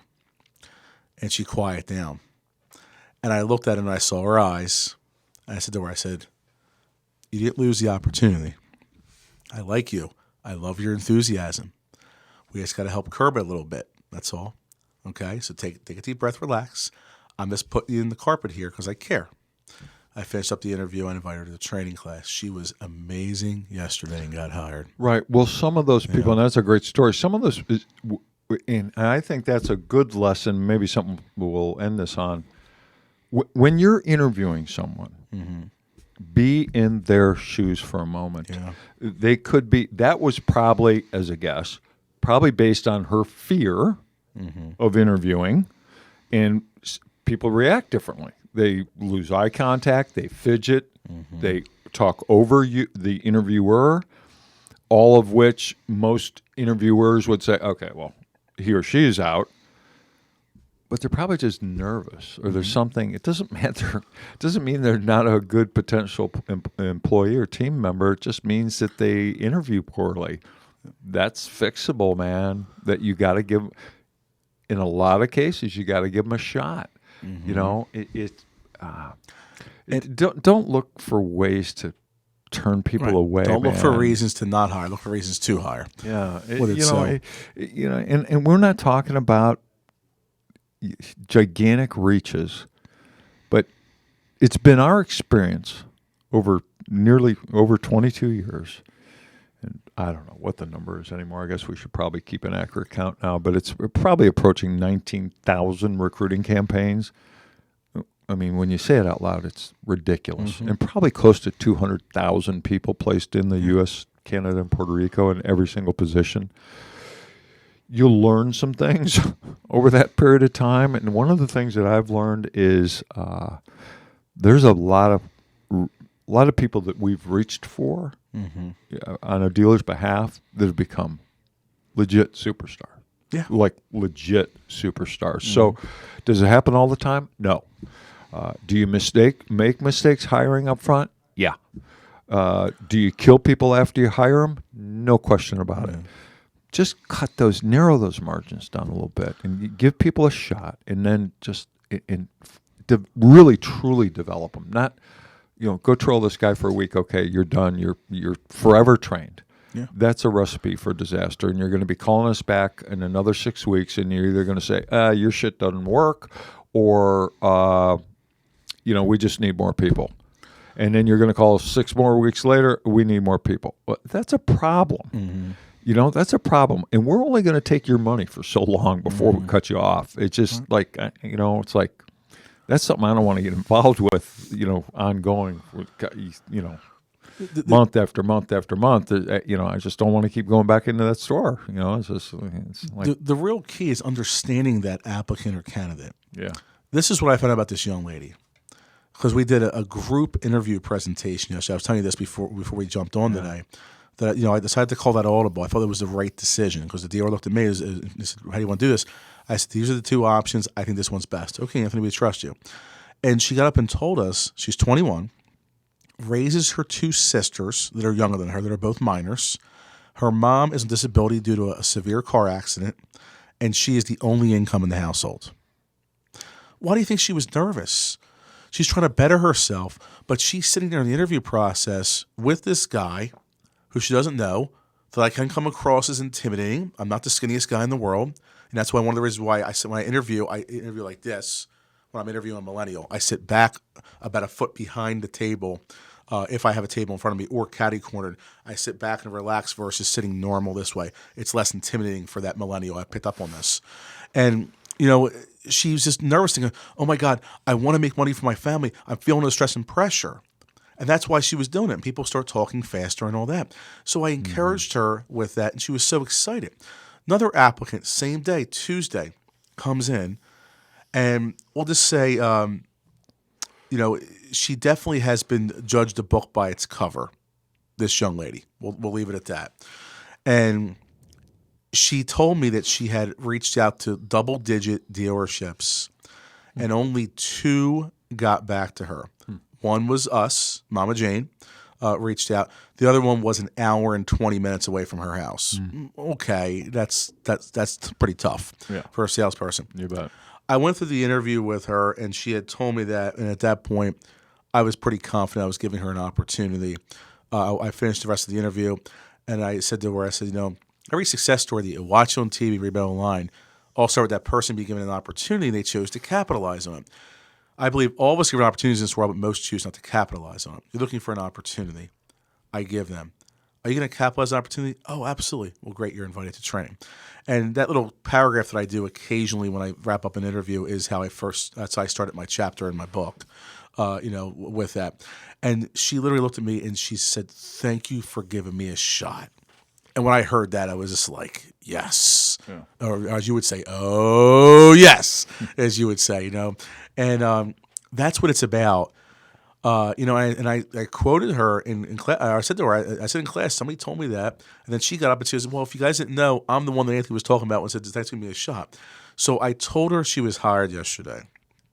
And she literally, Craig, not only was crying, she was shaking. Shaking. Yeah. And she's so excited. And she's going to go home and tell her girlfriend that she was hired. And she's so happy and excited about this. She'd be given an opportunity. Yeah. Before class even ended, before she even knew she was hired, she friend requested me on Facebook. She was the first one. She didn't know she was hired yet. We didn't even finish, and she friend requested me. Right. So, you see how you can impact people's lives by giving somebody a shot. And that's something I'm always going to remember because there's all different stories we have across North America of people that were given a shot. And the reason why I have a chance to be a leader and to be able to give these people an opportunity is because he gave me a shot. And because I wouldn't have that opportunity if I wasn't given a shot on the 12th dealership that interviewed me 22 years ago when the Bush family gave me a shot. It's like that's what it's about, giving opportunities and stop basing things off of poor past results. That's a good place to end this thing. So for those for the one or two people in the world that don't know how to get a hold of you, tell everybody how to get a hold of you. You want Anthony to speak at your event, whether in or outside of the industry, or want him to come in to recruit and or initially train or ongoing training your sales staff. How would someone get a hold of you to be able to do that? And you said the good point there, Craig. We don't just do car dealerships. We'll do RV dealerships. I like to move into the HVAC industry as well. Yeah. Motorsports, RV, real estate, used car, independents. Independents. We've done independents. It's just a lot. Pure training. We're not just a recruiting company. We do pure training as well. Right. Even if your store happens to need a we hired do impure hand. Training as well. Even if your store needs a hired gun, a hired hand to work deals, maybe not all of us, but there's a good amount of us that can still roll up our sleeves, and we know how to appraise a car, work a deal, rehash a deal, work ADP, work Reynolds, and those different things and everything. So how do people get a hold of you? How do people reach us? Well, I'm just a ding, ping, or ring away, as I like to say to the people I train. 267-784-9752. My voicemail box is never full. I have a personalized greeting on there, and I return every phone call promptly, which is on my greeting. I said that in my greeting as well, my voicemail. Voice text him. He loves that. You can voice text me as well. You can text me also, which is the ding. Or I'd love for you to friend request me on Facebook. I keep my friends at 4,998, so there's spots that people still friend request me. Right. And you have a page, too. What's the name of the page? Anthony Santangelo, which is my business page. So the difference there is my personal page, my photo, I'm in the AutoMax hat and sunglasses. My business page, I'm in a pink shirt and a blue jacket with no sunglasses is the difference. The easiest way to make a difference between the two. Great. LinkedIn? So LinkedIn, Anthony Santangelo. Twitter, at Poker Car Guy.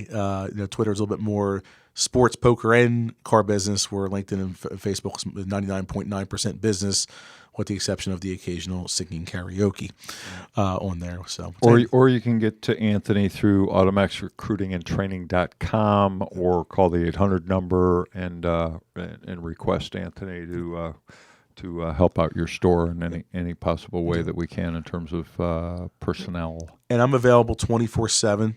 My time is yours. I had a dealer reach out to me 6 o'clock in the morning last week, and I responded at 6:05, just like that. So you can call me at any time. I sleep with the phone next to my face.